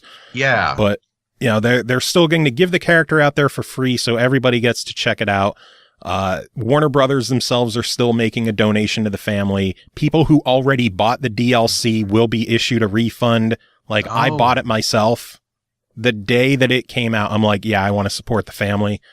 I was like, $5 could help them. I have $5 in my Microsoft account, and I bought it. And it's kind of a bummer that they're changing how they're handling the amount and how it's being given, but I guess they need to be upfront about everything. So yeah, you don't want to take any chances with the legal side of things. Yeah, but I guess people jumped all over him for nothing, and who knows? I don't know. Moving on, trophy hunters on PS4 are in for a treat with the recent PS4 release of Final Fantasy IX. By the way, Final Fantasy IX released on the PS4 for only $21.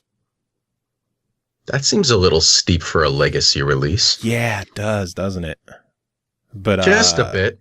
It has trophies, and you could speed up battles, so that's clearly worth the extra $11. But some of the nicer trophies in the game, including crazy shit like defeating 10,000 enemies, raising your chocobo's beak to level 99, catching 99 frogs, or do you remember the jump rope minigame? I actually don't remember that part of it. Well, there's a jump rope mini game, and you can get a silver trophy for jumping the rope 100 times. Ooh. If that is not sadistic enough for you, how about a gold trophy for jumping 1,000 times? Can you tell I'm just stroking my nipples over the possibility? It's an insane list, and people who get the completion in that game are insane. So, also kind of crazy, Sony announced that they're shutting down the online services for Gravity Rush 2 in January, which, if you do the math, is 1 year after the game launched. 1 year. Yeah. 1 year. You will no longer be able to send and receive challenges, treasure hints, or photo ghosts. Rankings will be disabled, as will the Dusty tokens and the rewards you get through them. 1 year. Like, Jesus Christ, Sony, let your games live. Like, longer than a fucking year. I mean, Nintendo's done that in the past where certain online servers get shut down after a period of time, but that's usually several years. Mm-hmm. Like, the worst that I know is 2K with, like, the NBA 2K and shit like that goes down usually in 2 years. Right. But that's a and year release. That's a yearly sports game, so you can almost understand why they're like, well, it's been 2 years, just fucking upgrade. Mm-hmm. But Gravity Rush 2, that's not a game that releases every January. So 1 year. 1 year. 1 fucking year. And well, that's just a crock of shit. We've covered other recent Sony games that have been shut down within a year, or some even less than a year. It's crazy. People pay money for these games and invest money into, online services or some of the free-to-play games with like the microtransactions in there, and they get shut down so quick. What is the goddamn point? The point is to take the money and run. Good point. That was hypothetical. Yeah, it was. Anyway, final bit of news I have is that Assassin's Creed Origins is going to be getting a Discover mode in early 2018, a free update for all owners of the game. There will be no combat, no storyline, no time constraints, and it will be a dedicated educational free roam mode. Nice. Which sounds very, very interesting. The screenshot that I saw makes it look like a museum, so it should be pretty cool to see that in practice when it releases. Very cool. I have not played an Assassin's Creed game in quite a while, actually. I'm excited for the new one. I think the new one could be pretty solid. Nice. I shall anxiously await your review. I doubt we'll review it on the show. Really? Well, if people haven't noticed, we only review stuff on the show that we are given to review on the show. Yeah, but you could make an exception for some of the larger titles, couldn't you? I mean, we could if we have the time for it.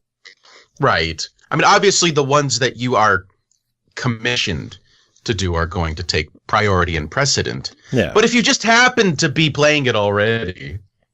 I mean, it might be something like during the bullshittery section of the show where we just talk about, oh, well, I've been playing the new Assassin's Creed. It's been pretty good. Blah, blah, blah, blah. There you go. But see, there's always a way.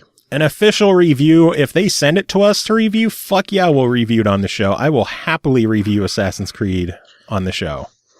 Amen to that. If they don't send it to us, like we had an episode recently with 13 reviews in the episode. Adds up after a while. Yeah, just a bit. And I think I have 9 on the docket for tonight. Oh my gosh. Yeah, I printed out 3 of them. Yeah, you're doing a 4th one, and then I have another email one. I have a couple of my own. Eternal Rage is gonna I'd say jump in. She's gonna be edited in the middle fucking somewhere. I don't know. Nice. Yeah, there's a lot of shit to do still. Well, let's get on that. Including, we have a giveaway. You get to help me give away some games. What do you think? Oh, hell yeah. I'm all over that, like Oprah on a glazed ham. Now I'm hungry for ham. I like ham. Did you know that for Snappleman's birthday, I ordered and had hand-delivered a ham from one of his local butchers? You'll have to ask him about that sometime. That is amazing. Anyway, we have 3 copies of the game Time Recoil to give away on Xbox One, thanks to our friends at 10 Tons. And we have 7 emails of people entering for it. So we're going to have to break some hearts tonight, George. Oh, shit. Let's do this. So we asked you on Twitter. Got to be cruel. Yeah. We asked you on Twitter to email us because Time Recoil involves a lot of time traveling to jump back in time and, recruit people for your organization. We asked you what game launch you would travel back in time to attend or to be around to experience. Now, game launch or system launch or just game? Whatever. Just okay. General game. Is there anything that you would jump back in time for? I would jump back in time to go through the Wii launch again. And this time I would bring energy drinks. Because I camped out overnight for that shit. Dude, me too. That was the only system I ever camped out for. Same here. It was worth it. It was so worth it. Like, I don't know if I've told the story on the show before, but I was working at Best Buy at the time, and I told everyone, like, I took off the day before it launched. I think I worked later in the day on launch day, but the day before the launch, I'm like, I'm taking off, I'm camping. Like, I'm going to do a 24-hour camp. We actually had a store meeting the morning before it launched that I went to, and then immediately after I put a tent outside the store. And all day people were showing up like, oh, are you camping out for the PlayStation? No, bitch. I'm here for Nintendo. They're like, nah, bitch. Why are you camping for a Wii? No one's going to want that. Joke's on you, motherfuckers. But, anyway, we have 7 emails to go through. The first one is from Jack, who just says, the game launch of World of Warcraft would be nice to witness. All right. So, World of Warcraft, we'll jot that down. I'm going to vote for World. Actually, you know what? I'm going to open up a notepad here so I can take notes as well. You do that, George. Okay. What was that dude's name again? Jack. Jack! The motherfucking Ripper. Who wants to attend the launch of World of Warcraft. All right. Next email is from Brandon Wicks, who says, I would definitely choose Halo 3, seeing how hyped up the game was in pictures and is haunting knowing I could have been a part of that, knowing how much of an impact Halo 3 would have on me as a gamer and on the gaming industry in general makes me want to be a part of that even more. What, is he a college frat boy or something? I don't know how old he is. He has a review later in the show, so there's that. Oh, nice. I just make fun of Halo fans all the time. It's like a reflex. Yeah, you gotta do what you gotta do. Next email's from Aroto Tomato, who says, man, what game launch would I go back to? Well, I really hate long lines, and I hate being around too many people, especially nerds.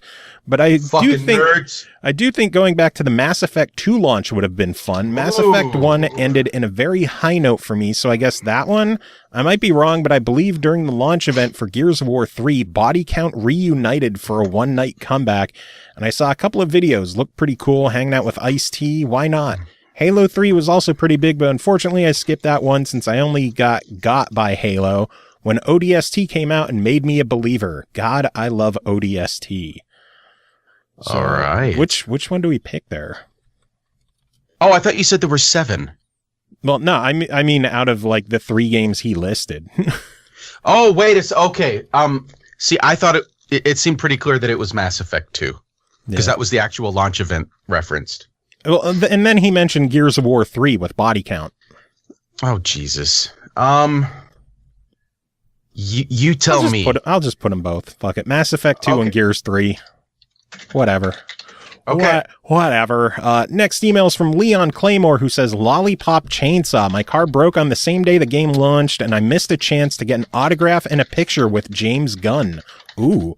His brother and fucking Suda51. I hate that car so much to this day, to the point I have to play Street Fighter 2's bonus stage just to get the rage out of my system from time to time.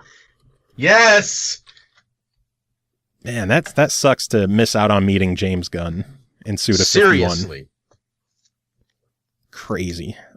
Next email is from Robert M, who says, hello, I think Halo 5 is the game I will go back in time to attend. Thanks for the chance to win. Time Recoil looks very funny. I like those games. And good job, guys. Halo 5. Halo 5. Next email is from BX Latino Heat, who I think is still hanging out in the chat, who says, good evening to SML Podcast. If I had access to a time machine and was able to go back in time, I would set the date on the time machine to November 15th, 2001, and I would attend the Halo Combat Evolved launch. This being my favorite game of all time, would have been a moment to remember in time, especially not having to ask my parents for permission to attend the event. I would be invited. All of SML Podcast to join the event, since I would have full control of time. This would be an epic moment, never to forget. Thanks so much for this golden opportunity. Well. Okay. And the final email is from John Harvey, who says, I'd like a copy of 10 Tons Time Recoil, please. Game looks entertaining as hell. If I could time travel, which game launch would I go back to attend? After using my powers to win the national lottery and manipulate the stock market, you mean? I'd even do a Back to the Future and send a sports almanac to my younger self. It would be great to go back and experience the Ocarina of Time launch again. I got so hyped for that game, bought every magazine it was featured in, bought a new controller and a rumble pack for the release. Pretty sure it was my first pre-order too. Certainly one of the first. It would be amazing to go back and experience it again, but this time, instead of sharing it with my wee brother, I could experience it with loads of other people at a big launch party with all the bells and whistles. Food, drink, booth babes, all that good stuff. Now that I think on it though, the launch I would really like to attend is Prey 2, the Bounty Hunter in Space one. Now I know what you're thinking, but John, that game didn't launch. It got canceled. Well, I control the timelines. If I go back, use my almanac money, and make sure it releases to critical and commercial success, then after that, I'll do the same for Scalebound. I'll bring back all those canceled IPs that showed such promise. I would improve and perfect all the terrible, disappointing releases we've suffered through. I could revive the beloved franchises of yesteryear, the ones we loved and lost. I will destroy those companies that show anti-consumer practices or try to flog excessive amounts of DLC. I could rule it all. It would be all mine. All who oppose me will have their existence rewritten. My enemies will be erased from history. I have become Kronos, Lord of the Temporal, and you will bow before your new master. Well, holy shit, got a bit carried away there. Maybe I shouldn't be given any real power in life. Perhaps a code will cure my megalomania. Thanks for the chance and good luck. So out of the 3 codes, I think John Harvey definitely earned one. Yup. Hey, now we didn't actually answer the question though, because we both answered with a system. What game launch would you go back to? I think I would go back in time to relive the original Mortal Kombat launch. Oh. Remember Mortal Monday? I do. Plus the remember 90s were fucking awesome, and I'd love to go back to them. See, because I would have wanted to go back to the original launch for Ultima 7. Because that was like the best day of the year. Because I had the long lunch period in high school, which meant I basically had like a free period. So I ran from my high school to Software Etc. at the shopping mall, was the first person to buy Ultima 7, and then ran home where my friend, who also had free period at lunch, was waiting for me. We installed it, loaded it, played it for as long as we could, and then ran back to our English class just in time before the bell rang. Nice. That's my story. Anyway, John Harvey won a copy of the game with his fucking insane rant. We have 2 more codes to give away. Jack wanted to go see World of Warcraft. Brandon wanted to go check out Halo 3. Oroto said Mass Effect 2 and Gears 3. Leon said Lollipop Chainsaw. Robert said Halo 5. And Latino Heat said Halo Combat Evolved. Do you have any surefire winners out of that group? Leon! I enjoyed that one as well, so I agree there. Leon's was fantastic. We have 1 more to give away. Oh, I just wanted to give it to Leon because he missed out on seeing James Gunn. That's so sad. I feel like we have to give him a consolation prize for that. All right, so one kind of more. A fan of Oroto as well, with wanting to Gears 3 with going to see body count. Yeah, and Mass Effect 2 and all. Yeah, that's my vote. All right, so Oroto, Leon, and John Harvey, you are the 3 winners of Time Recoil on Xbox One. Thanks to everybody else for your entries, and keep an eye on our Twitter at the SML Podcast, because we're always doing more giveaways. And right now, if you check out our Twitters, we're doing our current Gleam giveaway is for Killing Floor 2 on Xbox One, which awesome game, and that's a nice $40 release, so try winning yourself a freebie. You are the worst. I really am. I really am. Anyway, that's all for news and giveaways, so it is time for reviews. Yay! First game that we're going to talk about tonight is called Pinball FX3 and the Universal Classics Pack. I know you're excited for this one, George, aren't you? Shit, yes. Developed and published by Zen Studios, it released September 26th on Xbox One, PS4, and Steam as a free-to-play game. Universal Classics Pack is $9.99 and includes tables for Back to the Future, Jaws, and E.T. Pinball FX3 is the biggest, most community-focused pinball game ever created. Multiplayer matchups, user-generated tournaments, and league play create endless opportunity for pinball competition. Free backward compatibility. Bring your previous Pinball FX2 purchases with you to FX3 at no extra charge. As a free-to-play game, I'm just going to say right away, you need to fucking download Pinball FX3. It is just really goddamn good. The fact that they brought back so many of the original tables that you've already purchased and are playable in FX3 is awesome. There are a handful that did not carry over, sadly. I know South Park, I think Ninja Gaiden, Street Fighter, those didn't make the jump over, but there's still over 60 tables available. Sorcerer, I think it's Sorcerer's Table, or I forget what the hell the name of the table is. Sorcerer something is free, included free, so you have a table right off the bat, even if you never owned any of the others. It's basically a free pinball game. You get a free table, and if you like it, you could get more.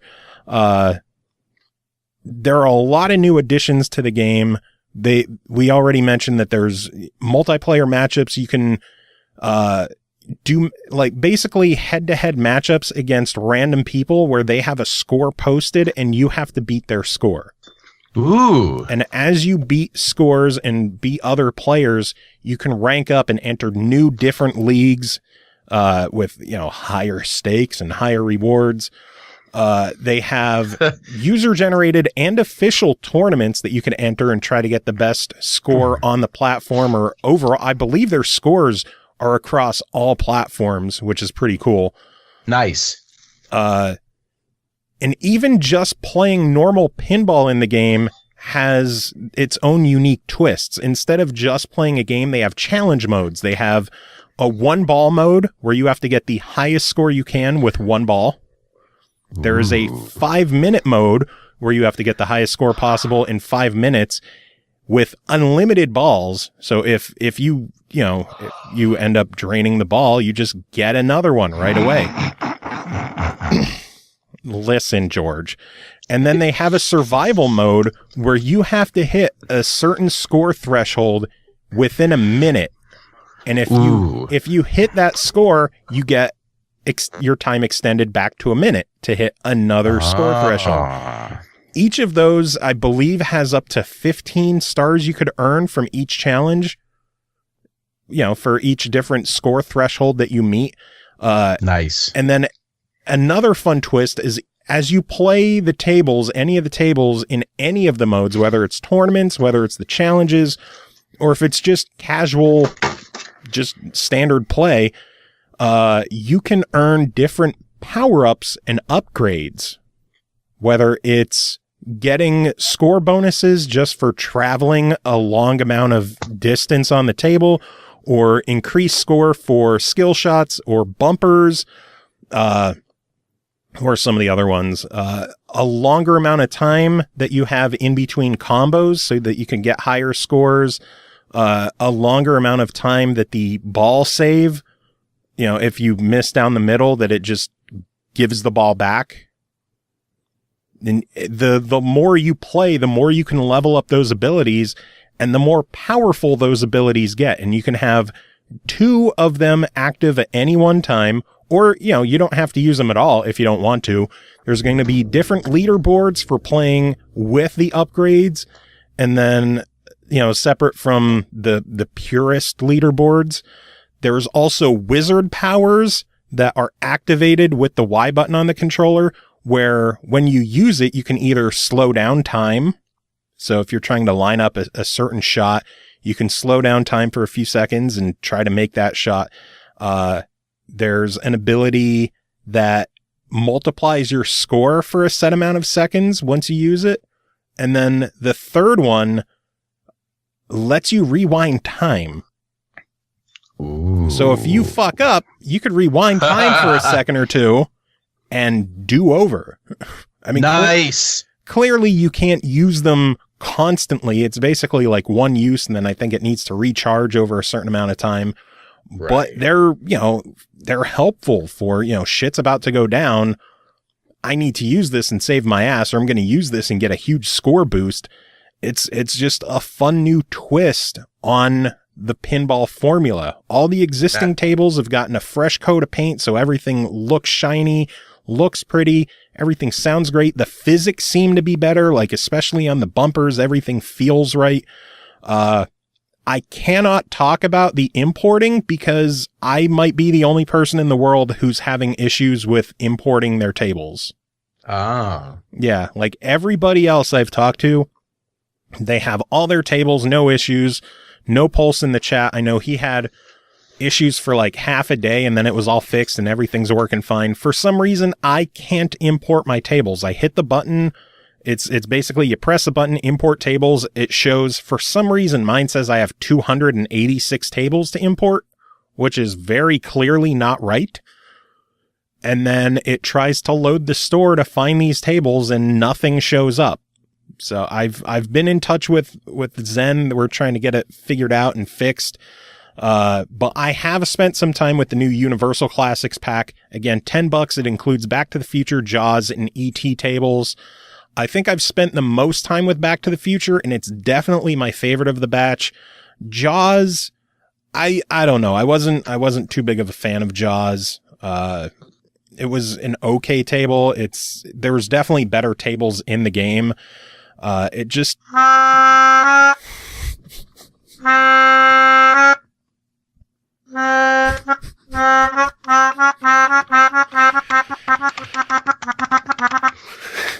God damn it, George. It feels like the Jaws table just doesn't have enough going on. It feels like the middle of the table is way too open. Some of the ramps feel very hard to hit. It just felt like every time I would hit the ball, it would just smack against something unimportant way too much.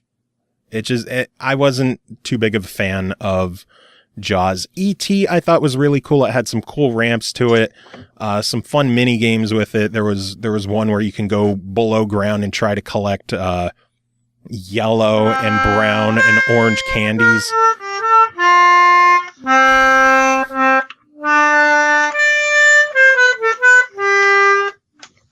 You're making this longer. You were saying. Show's long enough the way it is, goddammit. All right. E.T. was a fun table. Like I said, a lot of cool ramps and shots on there. Back to the Future, again, was my favorite of the bunch. You're able to select different time periods across all the 3 movies that you could play in each one. It doesn't change the layout of the table, but it affects some of the different props that'll show up during the table. Some of the... God damn it, Joe! You son of a bitch! The only thing I really didn't like about the Back to the Future table was the voice actor that they got for Doc. I didn't think it sounded close at all, and I can understand that they probably need to keep it a certain distance away so that it's not infringing on anything, since, you know, licensing is tough. I know when Mel was on the show a while back, he talked about how trying to license the likenesses and the voices was difficult. The Michael J. Fox sound alike was really good. Some really funny voice lines in there as well. $10 for the 3 tables. I think it's worth picking up just to see the 3 new tables. Back to the Future itself is worth grabbing. I wish Jaws was a better table. It just didn't do it for me. Overall, Pinball FX3 as a whole, it is free to play, so just fucking download it. Universal Classics pack for $10. I don't think you could buy the tables individually at all, so you have to get the pack. I think it's still worth checking out. I give it a recommended try it for the pack. Overall, FX3, goddamn, it is so good to see a fresh new take on the Pinball FX series. I just hope that my imports work soon. That would be cool. It would. Next game to talk about is called Abduction, developed and published by Cyan Inc. It released August 29th on PS4 for $29.99, previously on Steam. As you walk beside the lake on a cloudy night, a curious organic artifact falls from the starry sky and inexplicably transports you across the universe. You've been abducted from your cozy existence and added into an alien landscape with pieces of Earth from unexpected times and places. As you bask in the otherworldly beauty and explore the enigmatic landscapes, remember that the choices you make will have substantial consequences. This is your story now. Make it home. Our friend Greg Middleton wrote in a review, and George, you're going to do some reading. You got it. Okay. Myst was a classic video game, and what better way to follow in its footsteps than with Abduction, a new game by the Myst team. He says I'm taken, but Greg was taken, but we're going to pretend that I'm Greg and I'm reading it like him. I'm taken and placed into a mysterious town on what looks like an alien planet protected by a huge invisible dome. I was free to explore, gather documents, and read letters to unravel the story and try to return home. The bulk of the game has you interacting with machinery and puzzles in order to progress, and you do this by visiting different locations and worlds. Some of the puzzles were simple enough to solve, but a couple of them made my head hurt. These were confusing and complicated. It's one of those games where if I walked away from it for a few hours and then came back, the answer was staring at me in the face, and then I could proceed. I didn't have a problem with this method, as sometimes I can find it hard to play a game like this for long periods of time.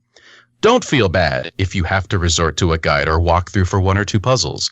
I got stuck on one for so long, I had to turn on the laptop and Google the solution. One really cool design feature in the game is the characters you encounter. These are FMV actors, and they look pretty cool, and yes, some people won't like this choice, as it could break immersion within a modern 3D video game, but I found it to be a nice throwback to the older PC puzzle games I used to play.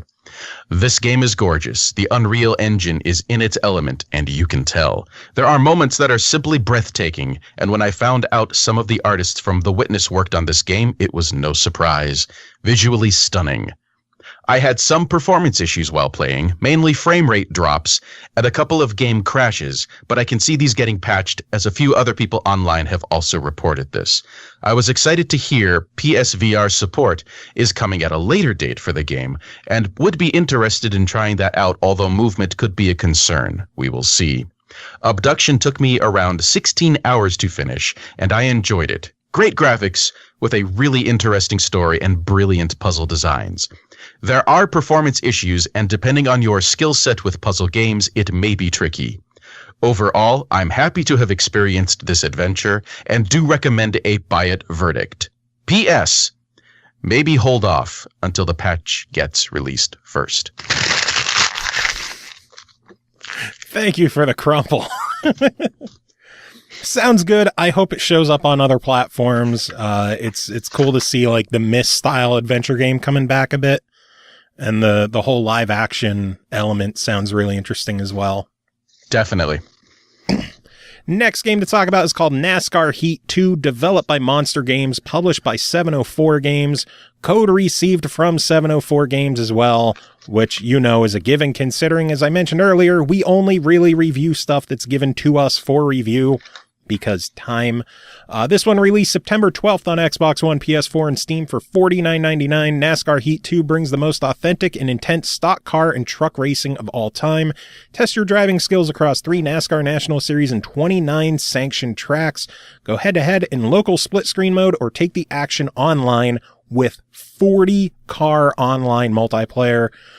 We reviewed the first NASCAR Heat last year, and I really enjoyed it. I thought it was a fun diversion from other racing games. I think NASCAR Heat 2 is going to have a hell of an uphill battle this year, given the fact that Project Cars 2 just released, a new Need for Speed game is on the way, and by the time you hear this, Forza 7 is available, which is clearly going to be the racing game of the year. So how does NASCAR Heat 2 stand up against those? The first thing to note is that this is very much a more casual arcade experience. It was very easy. They do have a more hardcore control option in the game, but they have a normal mode as well, which is like easier AI, easier controls. It's just a more casual, friendly environment. It was very easy to start a track, hold the gas, and drive. Turn left every now and then.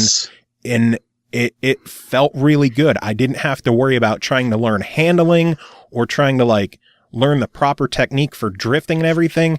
You know, some turns you have to let go of the gas a little bit, slow down, and then hit gas again to keep going.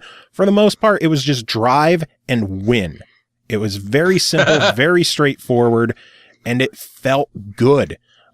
Visually, when I first started playing the game, it didn't look super amazing, but I may have just been spoiled because I played the Forza 7 demo. After playing it for a couple of hours, the game looked fine. It looked good. It ran well. Only one time in I think 12 or so hours of playing it, I had any kind of like issue where the game kind of froze up for a couple of seconds when I hit a finish line, and then it was fine again. So it might have just been a hiccup on my end. They have a career mode where you start off on like the truck series. You're doing hot seat races where you're not signed to a team. It just goes week to week. And if someone wants you to race for them, they'll be like, hey, we'll give you an offer. If you place this well, we'll give you money. And then, you know, maybe next season we'll give you a job offer. After you go through the season, then you go through your job offers, and then you have your own team that you get to race with and, you know, go through all the races, do everything else. You could still do hot seat races for the other divisions. They have the 3 different series that you can be a part of, so you can jump between them all. You can race them all if you want eventually. They have a challenge mode, which I thought was really cool, where you can, you know, they'll have moments in NASCAR history that you basically have to reenact and relive. And they have, you know, cool intro videos explaining what happens. If you complete it, you get an extra video of like saying how to better master the track that you were on. They'll give you the actual racers will give you tips and tricks on how to do better. A big lineup of your favorite NASCAR drivers, I would assume. I don't know all the NASCAR drivers, although playing the game, I recognized a lot more names than I expected, which was pretty interesting. I'm like, oh, I guess I am kind of a redneck. I am sad to say Tony Stewart is not in the game. If you remember last year, I was very excited at the fact that he was in the game because I was able to fishtail him and then T-bone him. I was not able to do that this year, so I have to find a new punching bag. Speaking of punching bags, it is very, very easy to treat this game like a destruction derby. You can turn the damage off, but if you turn the damage off, you can just fucking wreck everyone if you want. I wouldn't recommend doing it online. Don't be a dick when you're playing online. But offline, if you just want to plow through people, if there's a pack of cars in front of you, you know, when you're coming into the turn, don't ease off the gas. Just slam into him, knock him the fuck off the side. Nice. Just plow through. It's fun. It is so many I know Project Cars 2 is like a hardcore sim game. Forza 7 is kind of like borderline between casual and sim, definitely more on the sim side, although they have the options in there to make a more casual experience. NASCAR Heat 2 is what you would expect from a NASCAR game. It is just fun. It is simple. And it's packed with content. And even like they completely overhauled the production from last year. So they have like cool intro videos and menu layouts and hard rock music playing, like Southern blues, hard rock playing. I would call it bar rock, I guess, but I like that stuff. So it's not really an insult. I enjoyed the soundtrack in the game. Home, Alabama. I would assume that it's music a Nickelback fan would like. Oh, I see. Which I don't mind that genre of music, despite the fact that I despise Nickelback. But I chalk that up to I hate Chad Kroeger and his fucking horrible voice. But the actual style of music isn't bad. I like it. I don't mind his voice. I just don't mind it. I don't despise Nickelback. I hate his voice so much. It's a little bit too graty and abrasive, but it's not so much so to the point that I find it unlistenable. I can't fucking stand his. Every time I hear a song come on the radio from them, I'm like, oh, this sounds pretty good. I wonder who this is. And then I hear, I'm like, fuck, it's Nickelback. Look at this graph. That's such a funny parody too. Every time. Look at this graph. I can't not laugh every time I see it. It's so good. Every time you see it makes you laugh. Every single time. Just thinking about it cracks me up. Man. But NASCAR Heat, it is a really, really solid package. There's plenty to do in the game. The 40-player online races is an absolute blast. I worry that it's not going to find an audience because it's releasing in a time with so many other racing games. And you guys may notice that we're releasing this game a week later than we normally would have. And a lot of that is due to when the game first launched on Xbox, it had a nasty save issue where people, like their career saves were just being wiped. And there was a quote workaround to it that was like a 14-step workaround. So it wasn't even really it was just a pain in the ass. And I was like, I'm going to wait until it's patched before we handle the game. I want to be fair to the game. And if they're working on a patch, I don't think it's fair to critique something that they're fixing, that they are actively fixing. So that explains the week delay. The issue has been patched. I haven't run into the issue at all since the patch went out. $50. It's a recommended try it. I really, really enjoyed it. I just worry that it's going to have trouble finding an audience because, it's going against Forza. And that's a tough ask. Price. I mean, granted, it's $10 cheaper than Forza. But still, you're at the $50 mark.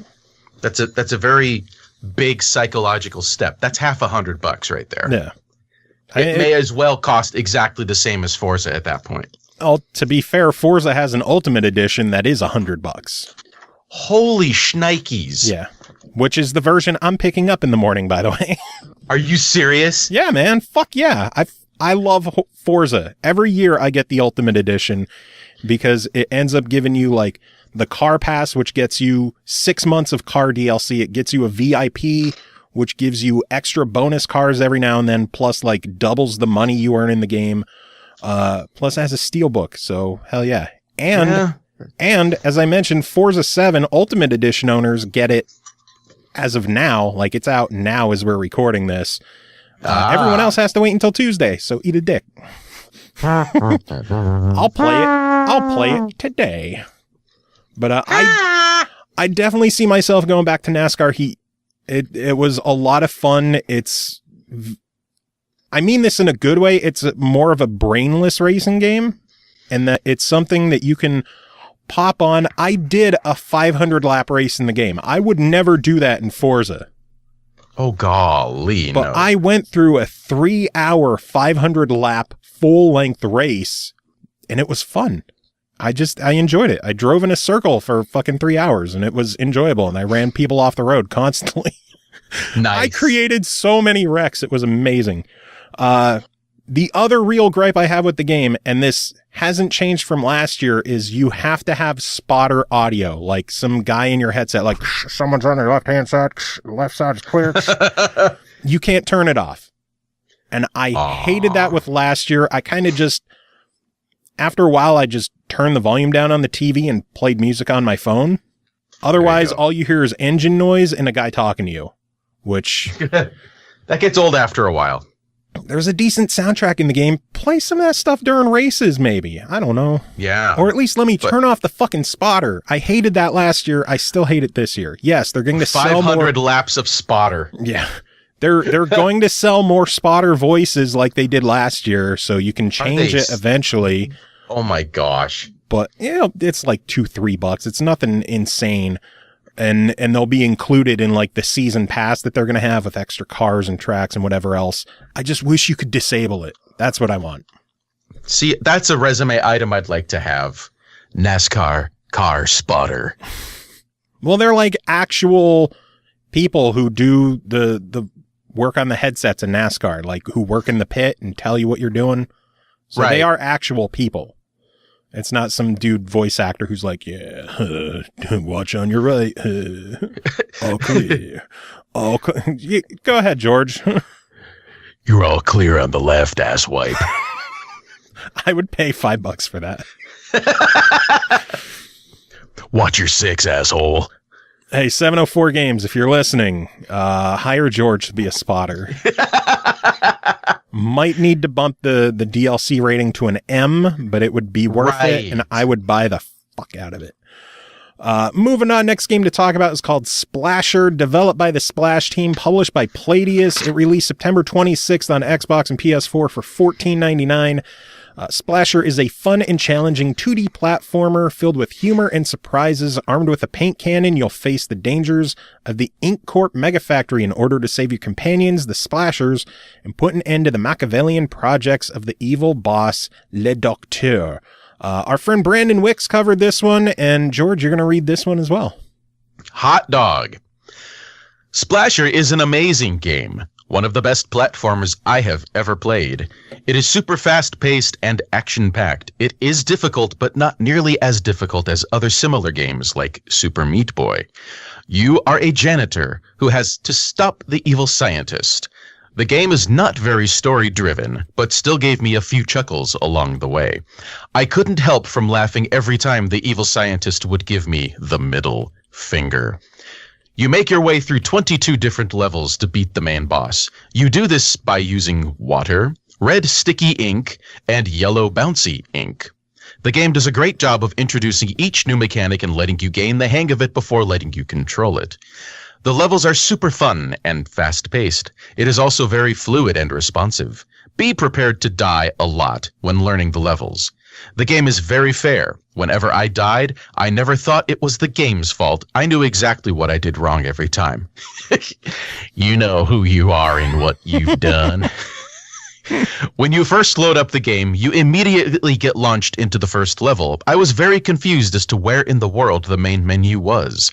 The main menu actually turns out to be a world hub, where you have to go to the next level manually, which I thought was cool. Splasher is very addicting. The second night I had it, I ended up beating it because I could just not put it down. While doing research on Splasher, I learned that popular speedrunners actually helped in the development of the game. This probably explains the multiple different modes that encompass the game. There are 4 modes: Standard, Time Attack, Selfish Speedrun, and Gotta Speed 'em All Speedrun. Standard is, as it sounds, just play the game at your pace and complete the level whilst trying to save the 7 janitors found in every level. Time Attack is simply just finishing the level as fast as you can, with no regards to the helpless janitors.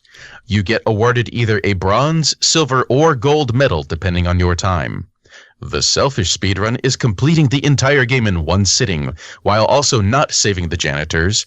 And finally, the gotta get 'em all speedrun is completing the game in one sitting, while saving all the janitors. Honestly, I have no complaints about the game. It runs flawlessly, gameplay is engaging and addictive, and I love the speedrunning aspect to it. It has global leaderboards for time attack mode if you want to see how you compare to your friends and others. For $15, this game is a must-buy. It is currently my favorite ID at Xbox game. Very, very good to hear. I first saw the game. He mentioned the speedrunning and speedrunning community helping with the development. I first saw the game at AGDQ this year.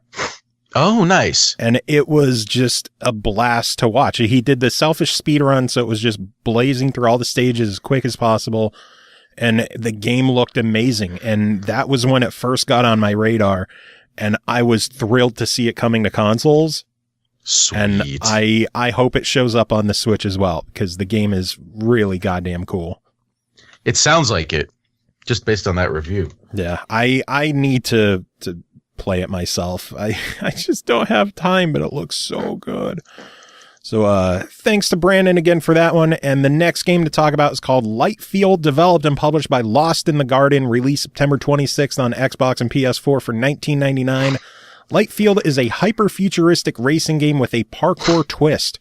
Drive on any surface, including walls, tunnels, and sci-fi architecture, to piece together the fastest race time. Only by mastering your anti-gravity spaceship and finding the best omnidirectional route can you race to the top. Play on your own, online, or with up to 3 friends on your sofa in split screen and perfect your racing line. The thing I like about this game is it's not just an anti-grav racing game. Like, we've seen games come out that are anti-gravity racing. Oh, fast-paced racing, go on any surface. There's like an extra hidden layer to this game where if you don't want to race anymore, you could just explore the track. You could fly wherever you want. And there's actually like collectibles that you could go around that if you were just driving the normal race line, you wouldn't find this stuff. And it encourages you to fully explore the levels to find all the collectible stars. There's even hidden treasures in the levels that are ridiculously hard to find in some of them. A bunch of different tracks in the game. The way that you open new tracks comes down to earning experience. You can earn experience either by racing and beating races, beating the ghosts, setting time trial scores. As you race, you'll find these little crystals on the tracks, kind of like pointing the direction you go. Every time you pick those up, they give you XP. Or by collecting the stars in the exploration mode, which I spent more time exploring in the stages than I have racing. Because that's the kind of guy I am. I like to explore things. So to have not just a racing game, but kind of an open world-ish exploration game, it tickled my fancy. It was really, really cool. 4-player split screen is awesome because, online is fun and all, but nothing beats playing a game with your friends on the couch and beating the shit out of each other when someone wins. You have friends? No, I have cats. Okay. I played with Ashley a bit, so. Okay. Say hi to her for me. I will. She's at work right now, but I'll tell her in the morning. Right. Okay. Something people are going to hate about this game, at least on Xbox, is the achievements. Uh-oh. People in their Xbox games, they need their achievements to end in a 0 or a 5. Because otherwise, I have a weird looking gamer score. Instead of like 4,025, they'll have like 4,023. And God forbid you have an odd looking number on your account. Every single achievement in this game is a weird number ending in like a 1, a 9, a 4. I love it. I do too. I used to not really care much either way about how the values are, but ever since seeing how pissy people get when a game has odd numbered achievements, I love when developers do this. I love it so much. Because then if you want to have an even score again, complete the game. That's Get right. everything in the game. Some of the achievements in the game are going to be absolutely insane to try and get. Some of the descriptions are vague enough that I can't even figure out what the fuck to do on some of them. But a lot of it's going to come down to like getting the pro times on each of the courses, which, trying to get the pro times is going to require a lot of jumping around, jumping from like floor to wall to other wall to doing flips and trying to figure out the absolute shortest way through a stage. Damn. With as many wall jumps and, the absolute shortest path possible, which won't always be on the floor, clearly. Right. Overall, $20. I think it might be a little on the more expensive side, but the fact that it's not just a racing game and they have all the exploration stuff there as well, it has a unique method of unlocking all the levels in the game. And the odd achievements, I still got to give it a very recommended try. I really enjoyed the game, and I want more people to do games with goofy achievement scores because I love them. I love them. That's awesome. So yeah, really, really solid game. If the $20 scares you, there's enough content in there, but I'm sure it'll go on sale eventually. I still think it's worth grabbing at $20. Nice. Next game to talk about is called Thimbleweed Park, developed and published by Terrible Toy Box. It released September 21st on the Nintendo Switch for $19.99. We previously talked about it on Xbox and PS4 as well. In Thimbleweed Park, a dead body is the least of your problems. Switch between 5 playable characters to uncover the surreal secrets of this strange town in a modern mystery adventure game from the creators of Monkey Island and Maniac Mansion. The deeper you go, the weirder it gets. George, tell us again about Thimbleweed Park. Boy, howdy. Well, first of all, this is obviously it is a creation of the minds of people who did Maniac Mansion and Day of the Tentacle and so forth and so on, because the graphic style is in the same vein. The controls are in the same vein. You have virtually the same controls that you had in the original style of games from way back when. Inventory management, it's all very, very similar. So if this is something that you've played in the past, then it's already ringing your nostalgia bell like crazy.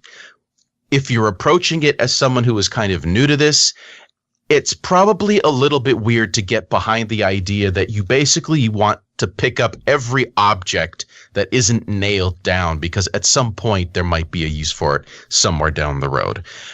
The game itself translates extremely well to the Switch, primarily because of its touchscreen. I found that I would use the touchscreen probably 90% of the time when playing the game, and then control buttons for a few things here and there, especially because I have huge fat bass player fingers, and sometimes I'd select the wrong option when I'm in the middle of a conversation.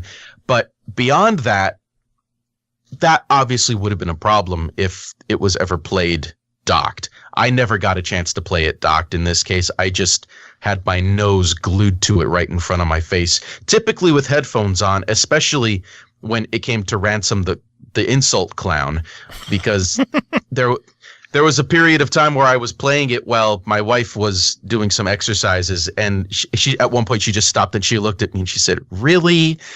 And I just smiled because I was barely able to contain my laughter at that point.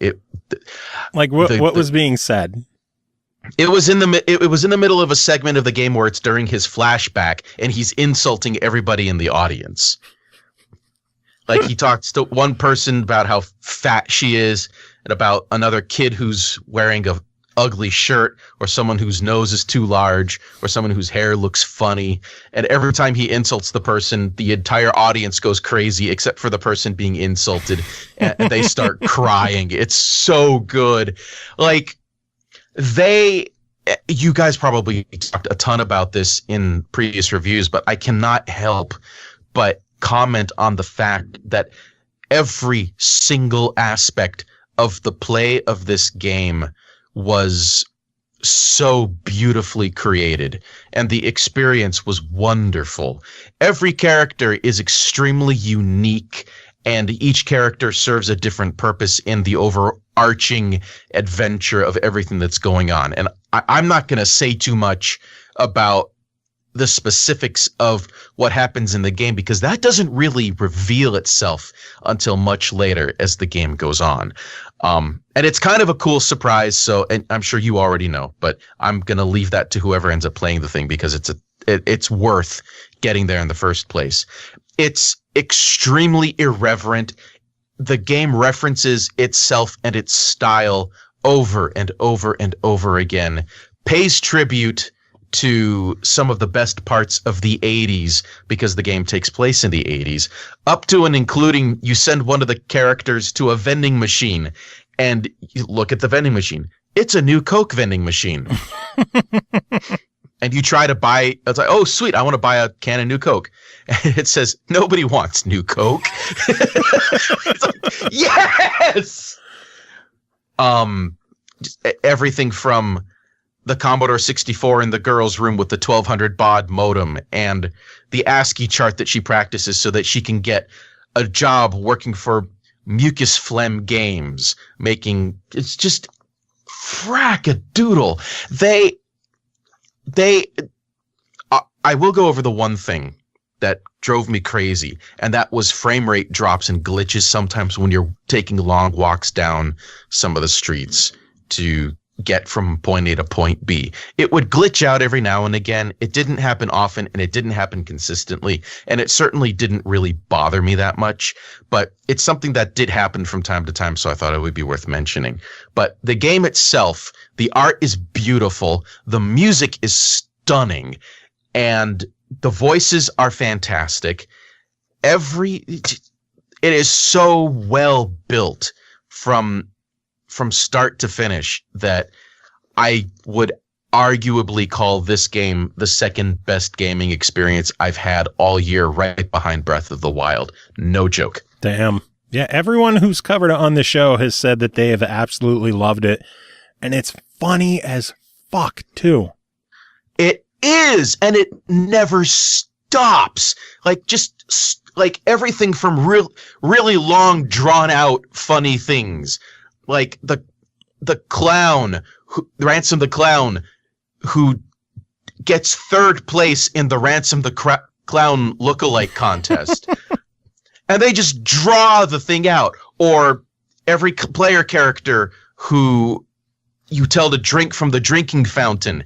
And the drinking fountain sounds are very obviously meant to sound like fellatio. And this is definitely an adult-themed game. So that would be something to keep in mind if you have kids and no headphones. But aside from that, there is no aspect of this game that is not worth experiencing. It's extremely entertaining. It's hilarious every time you turn on the radio and it only plays one song. Just it's so good. Or the sci-fi convention at the hotel. Or anyway, if I don't stop, I'm going to start giving away details from the plot of the game, and I don't want to, because I went into it not knowing anything about the game, and watching it unfold has just been as much fun as the little tiny parts of the experience of the game in the first place. Like, even the Steam page for the game is funny, where it's like 5 people with nothing in common have been drawn to this rundown forgotten town. They don't know it yet, but they're all deeply connected and they're being watched. Who is Agent Ray really working for, and will she get what they want? What does Junior Agent Reyes know about a 20-year-old factory fire that he's not saying? Will the ghost Franklin get to speak to his daughter again? Will Ransom the bleeping clown ever become a decent human being? And most importantly, how come no one cares about that dead body? And then it's true. No one gives a shit about the dead body. And even under the key features, it's like from Ron Gilbert and Gary Winnick, the creators of Monkey Island and Maniac Mansion, a neo-noir set in 1987. Not a walking simulator. A joke every 2 minutes, guaranteed, asterisks. Not a guarantee. They're not far off, though. It's so good. So I got to know, $20, what is your verdict on this? Buy the ever-loving stuffing out of this game. Sounds good. Oh my gosh, yes. All right. Well, I know I mentioned earlier in the show that Cole Martin, Eternal Rage, was going to join us to do a review, and I'm going to hastily splice that in right back. All right. Next game to talk about is called Pankapu, developed by Two Kind Studio, published by Plug-in Digital, released September 19th on PS4, September 20th on Xbox One for $11.99. Pankapu is a narrative and episodic platform/action game that takes place in the dreams of a place. Not even gonna try that one. A child once troubled by a tragic accident. Play Pankapu, a tiny warrior chosen by the god of dreams to rid the dream world of the nightmare invasion. I'm sure you heard by the giggle, but Cole Martin is joining for this one. Cole, how are you doing? I'm all right. How are you? Oh, doing okay. Long show, clearly. You know, always. Because it's always a long show. Recording. Anyway, how's Pankapu? Pankapu is fantastic. Absolutely beautiful. It's a 2D platformer. It's not really puzzly. It's just more platform. Though you do sometimes have to change your character a bit to move around and get through certain obstacles. They're not particularly puzzles, though. They're just obstacles. If that makes sense. It is inspired by your classic 90s retro 2D platformers where you just move to the right and overcome things to carry on. It takes place in the dream of a child. The story is in two parts, told through two different perspectives. You have Pankapu, who is a dream keeper, and part of the story is his progress. The other part of the story is told through, I don't think I could pronounce this child's name to save my life. I believe it's Jaharel, and his father is the one telling the story to him, sort of as a bedtime story, because the child has gone through this traumatic event and it's causing nightmares to creep into his dreams. So he is telling the story of Pankapu to his child to help calm him and help him fight off the nightmares. So it's up to Pankapu, who the player, takes control of, to go through the world and cleanse it of, I can't pronounce it, Hayanigal, I believe it is. It's like old school Link, where you can't pronounce 97% of the things that pop up on the screen. Nice. It just feels good that Zelda. I don't have to do this for once. And it's a really crazy in-depth world. So much has been thought about, and so much love it has just obviously gone into creating this story and these characters, and there's a lot of creativity. But the names are hard to pronounce. A smidge. Yeah, just a little. Pankapu will encounter different characters throughout the world, one of which becomes his companion, a spider named She. I actually know how to say that one because at some point they pronounced it in the game, and I was like, oh! So, yay! That one stuck with me because it was easy. So the little spider named She will basically be Pankapu's guide and explain the different, you told me to pronounce it, aegis that he will pick up, Aegis. I'm going to spell it, that way anybody can know what I'm talking about more than my poor pronunciation. Let's just give the hard to pronounce game to the redneck this week. Ha ha ha. Hey, I didn't know those crazy names were in there. So you're the one who's like, ooh, it looks pretty. I'll do it.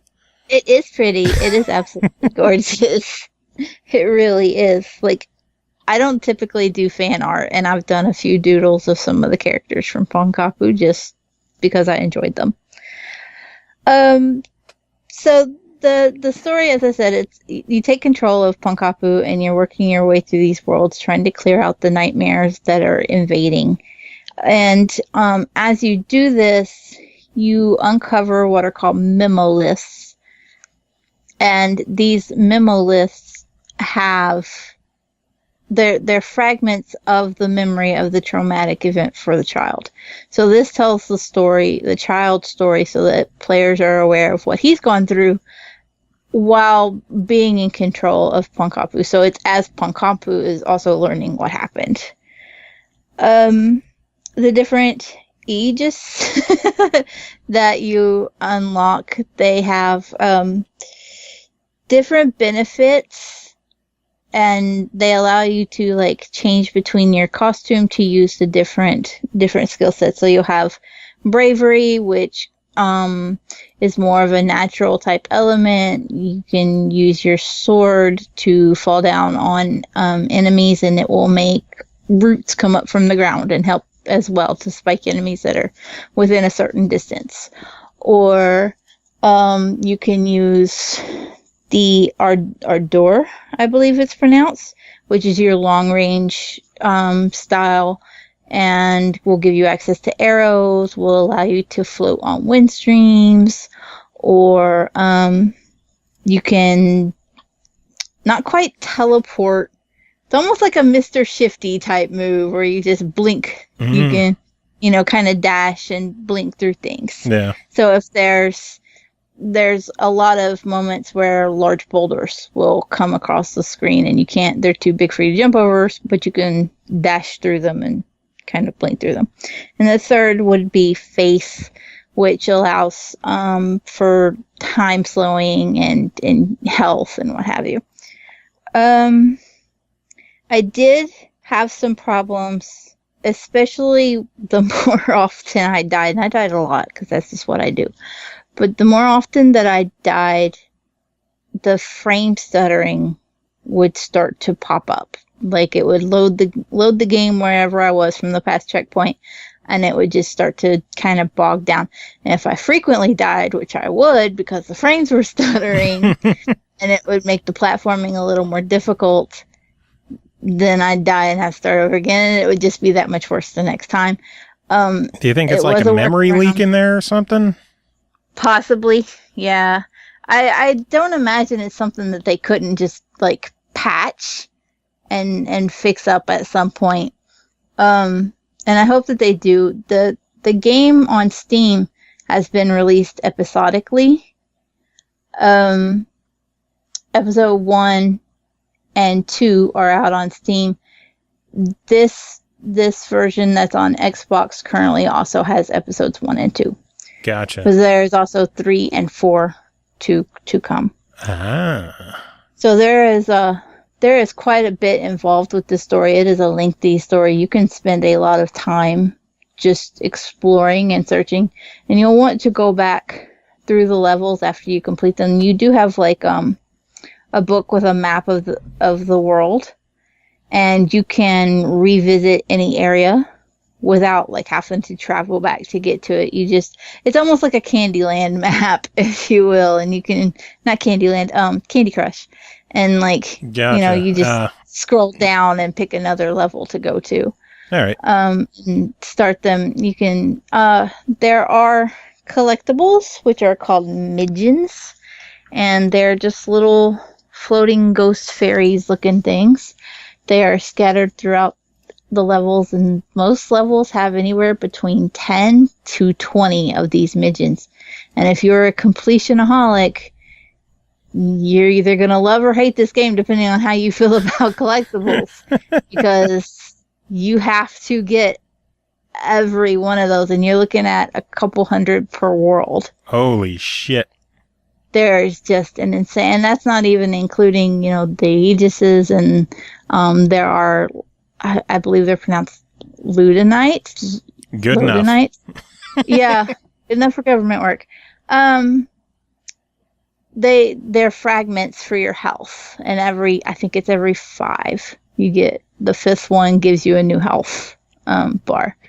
So, there's plenty to do. There's plenty to see. Some of the areas you have to revisit after you've unlocked new abilities, because things will be out of reach for you. So so a little bit of Metroidvania aspect and like revisiting old areas, stuff like that. Yeah, you'll definitely want to go back and replay. And after you play the level for the first time, you can go back and also unlock a time trial mode. So if you're the kind of person who just wants to see if you can absolutely blast through the level as fast as humanly possible, it'll give you that opportunity. Nice. So I gotta know, overall, $12. What's your verdict? Buy it. I really love this game, and I'm really looking forward to playing more of it. I don't think I'm going to get anywhere near the completion, but I want to get through more of it, and I want to at least find a few of those collectibles, because I know where they are, and I don't know how to get to them yet, and they're making me angry. So, and I'm really looking forward to seeing more Pankapu. Sounds good. Well, Cole, thank you as always for coming on and chatting about this game with us. Thanks for having me. Any final words to sum it up? Man, fuck so many collectibles. But play Pankapu because it's really a great story. So thanks Cole, for that and the editing and all that stuff. Next game to talk about is called Miss Fisher and the Deathly Maze, released on iOS and Android by Tin Man Games, is a free-to-play title for Episode 1. Episode 2 released August 26th for $2.99. Miss Fisher and the Deathly Maze is an epic murder mystery visual novel adventure in which you become the Honorable Miss Frayne? God, I don't know that name. Phryne. Frayne?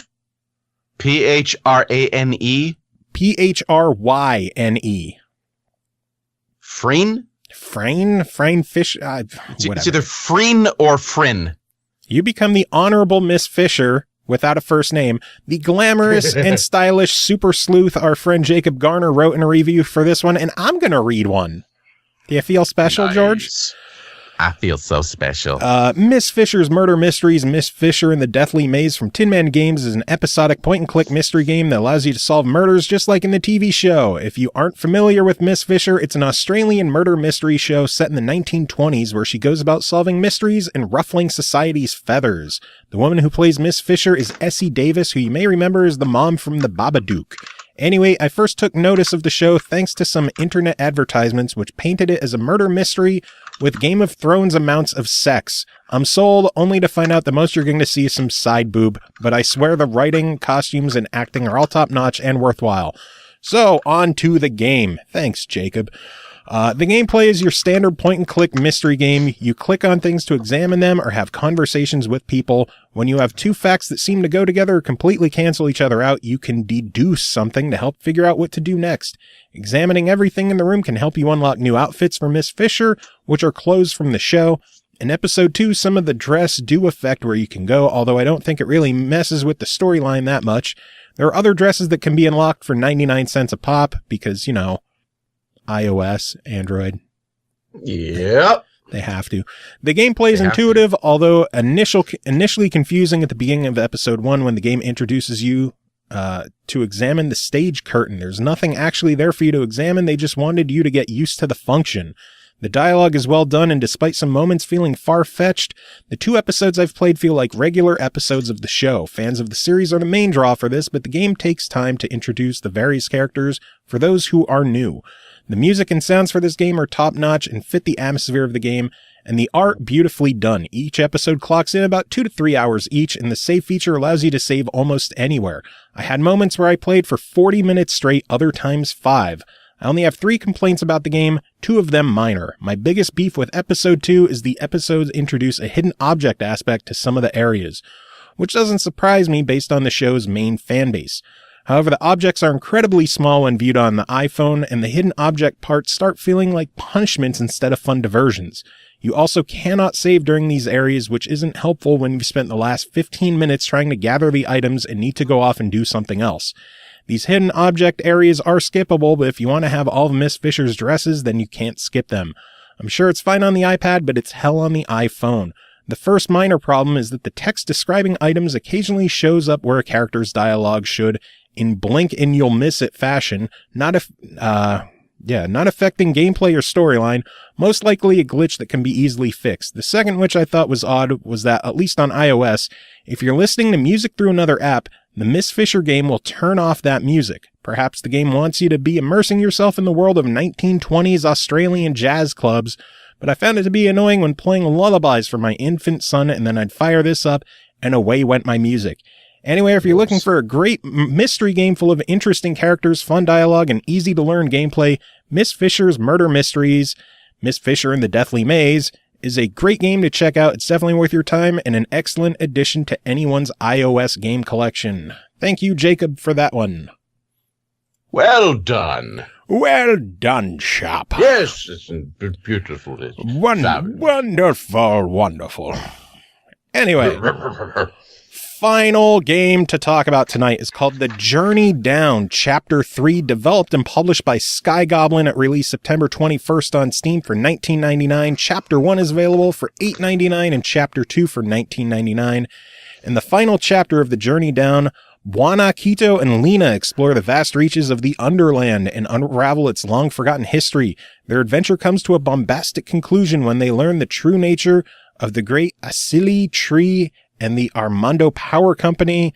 Dark Mika wrote in this one, and George, you're going to read this one as well.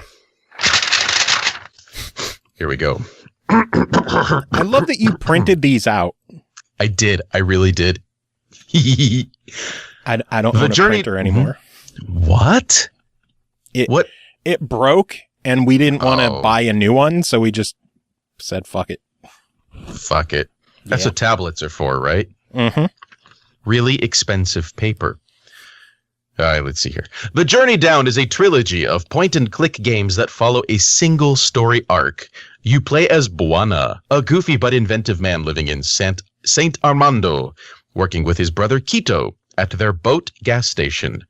A young woman, Lena, shows up looking for a book that sets the trio off on an adventure to find the mysteries of the book, the mystery of Buana and Quito's missing papa, to figure out the mystery behind the local electric company, and to figure out how they're all related. I started this series just thinking, okay, a point and click, just okay. A nice time waster, I guess.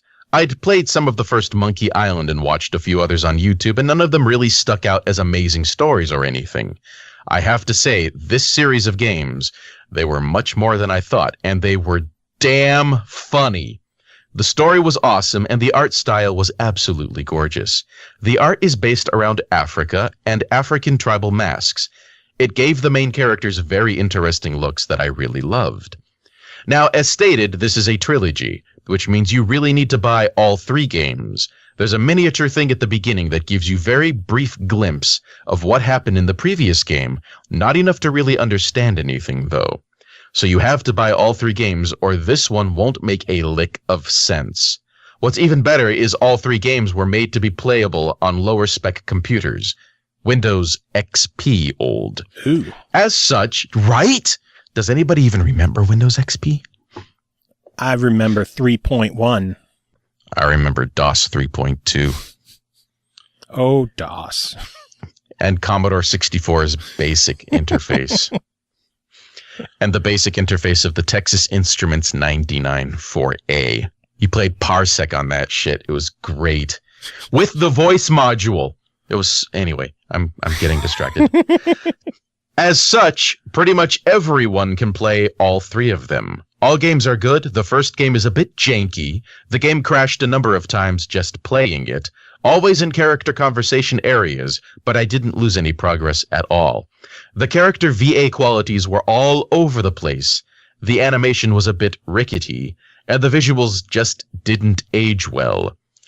However, the story was great and really pulled me in. The second game improved in every single way. Only a couple VAs in the second game were of lower quality. The animations and visuals were greatly improved, and not even one crashed the entire game. The third game improved the visuals, animations, and cutscenes significantly more. However, the lower quality VAs that existed in the second game were still around, as those characters still appeared in the third game.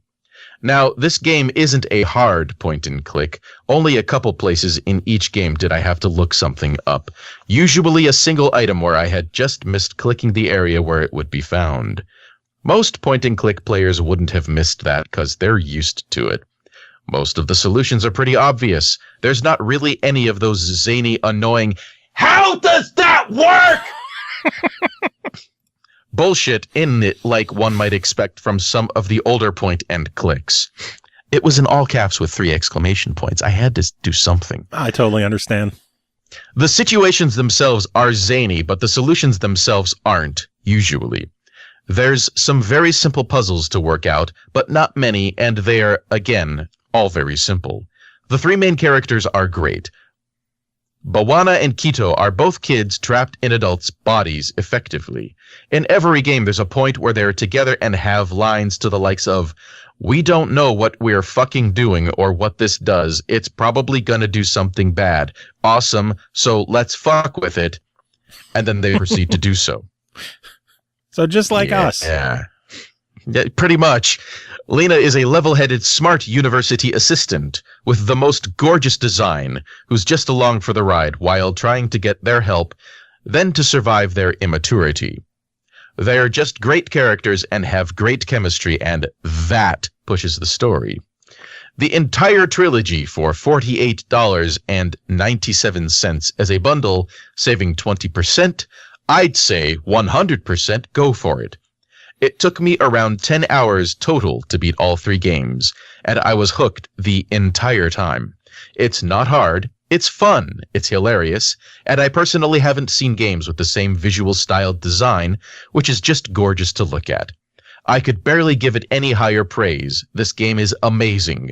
Go buy now, or wait for a sale. I don't care. Just get it. Well, if people are interested in a sale, they have through the weekend. Apparently, Chapter 1, instead of being $9, is down to 90 cents until Sunday. Holy shit.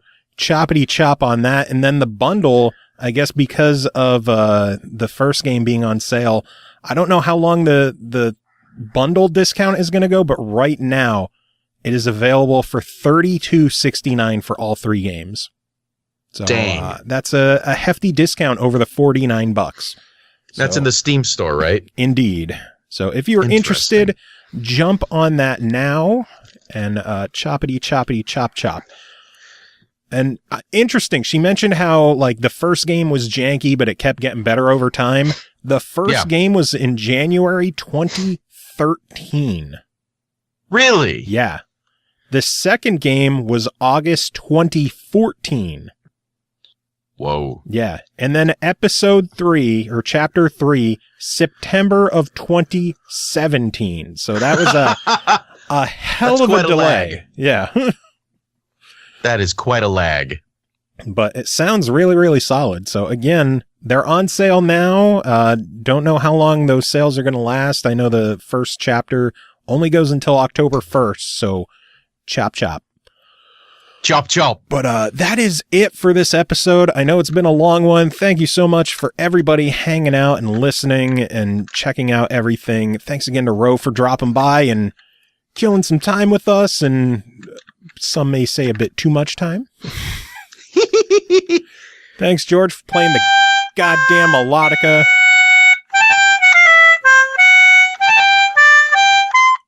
Oh, I ran out of keys.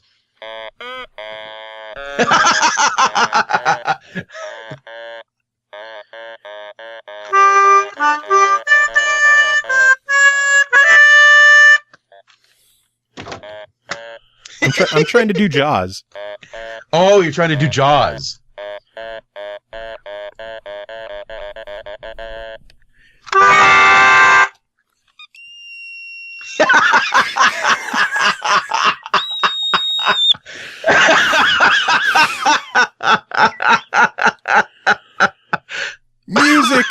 Music this episode is clearly going to be from Rose, the Dark Hunter album. I don't know what I'm playing. I'll pick a couple of the songs. George, do you have any final words to end the show?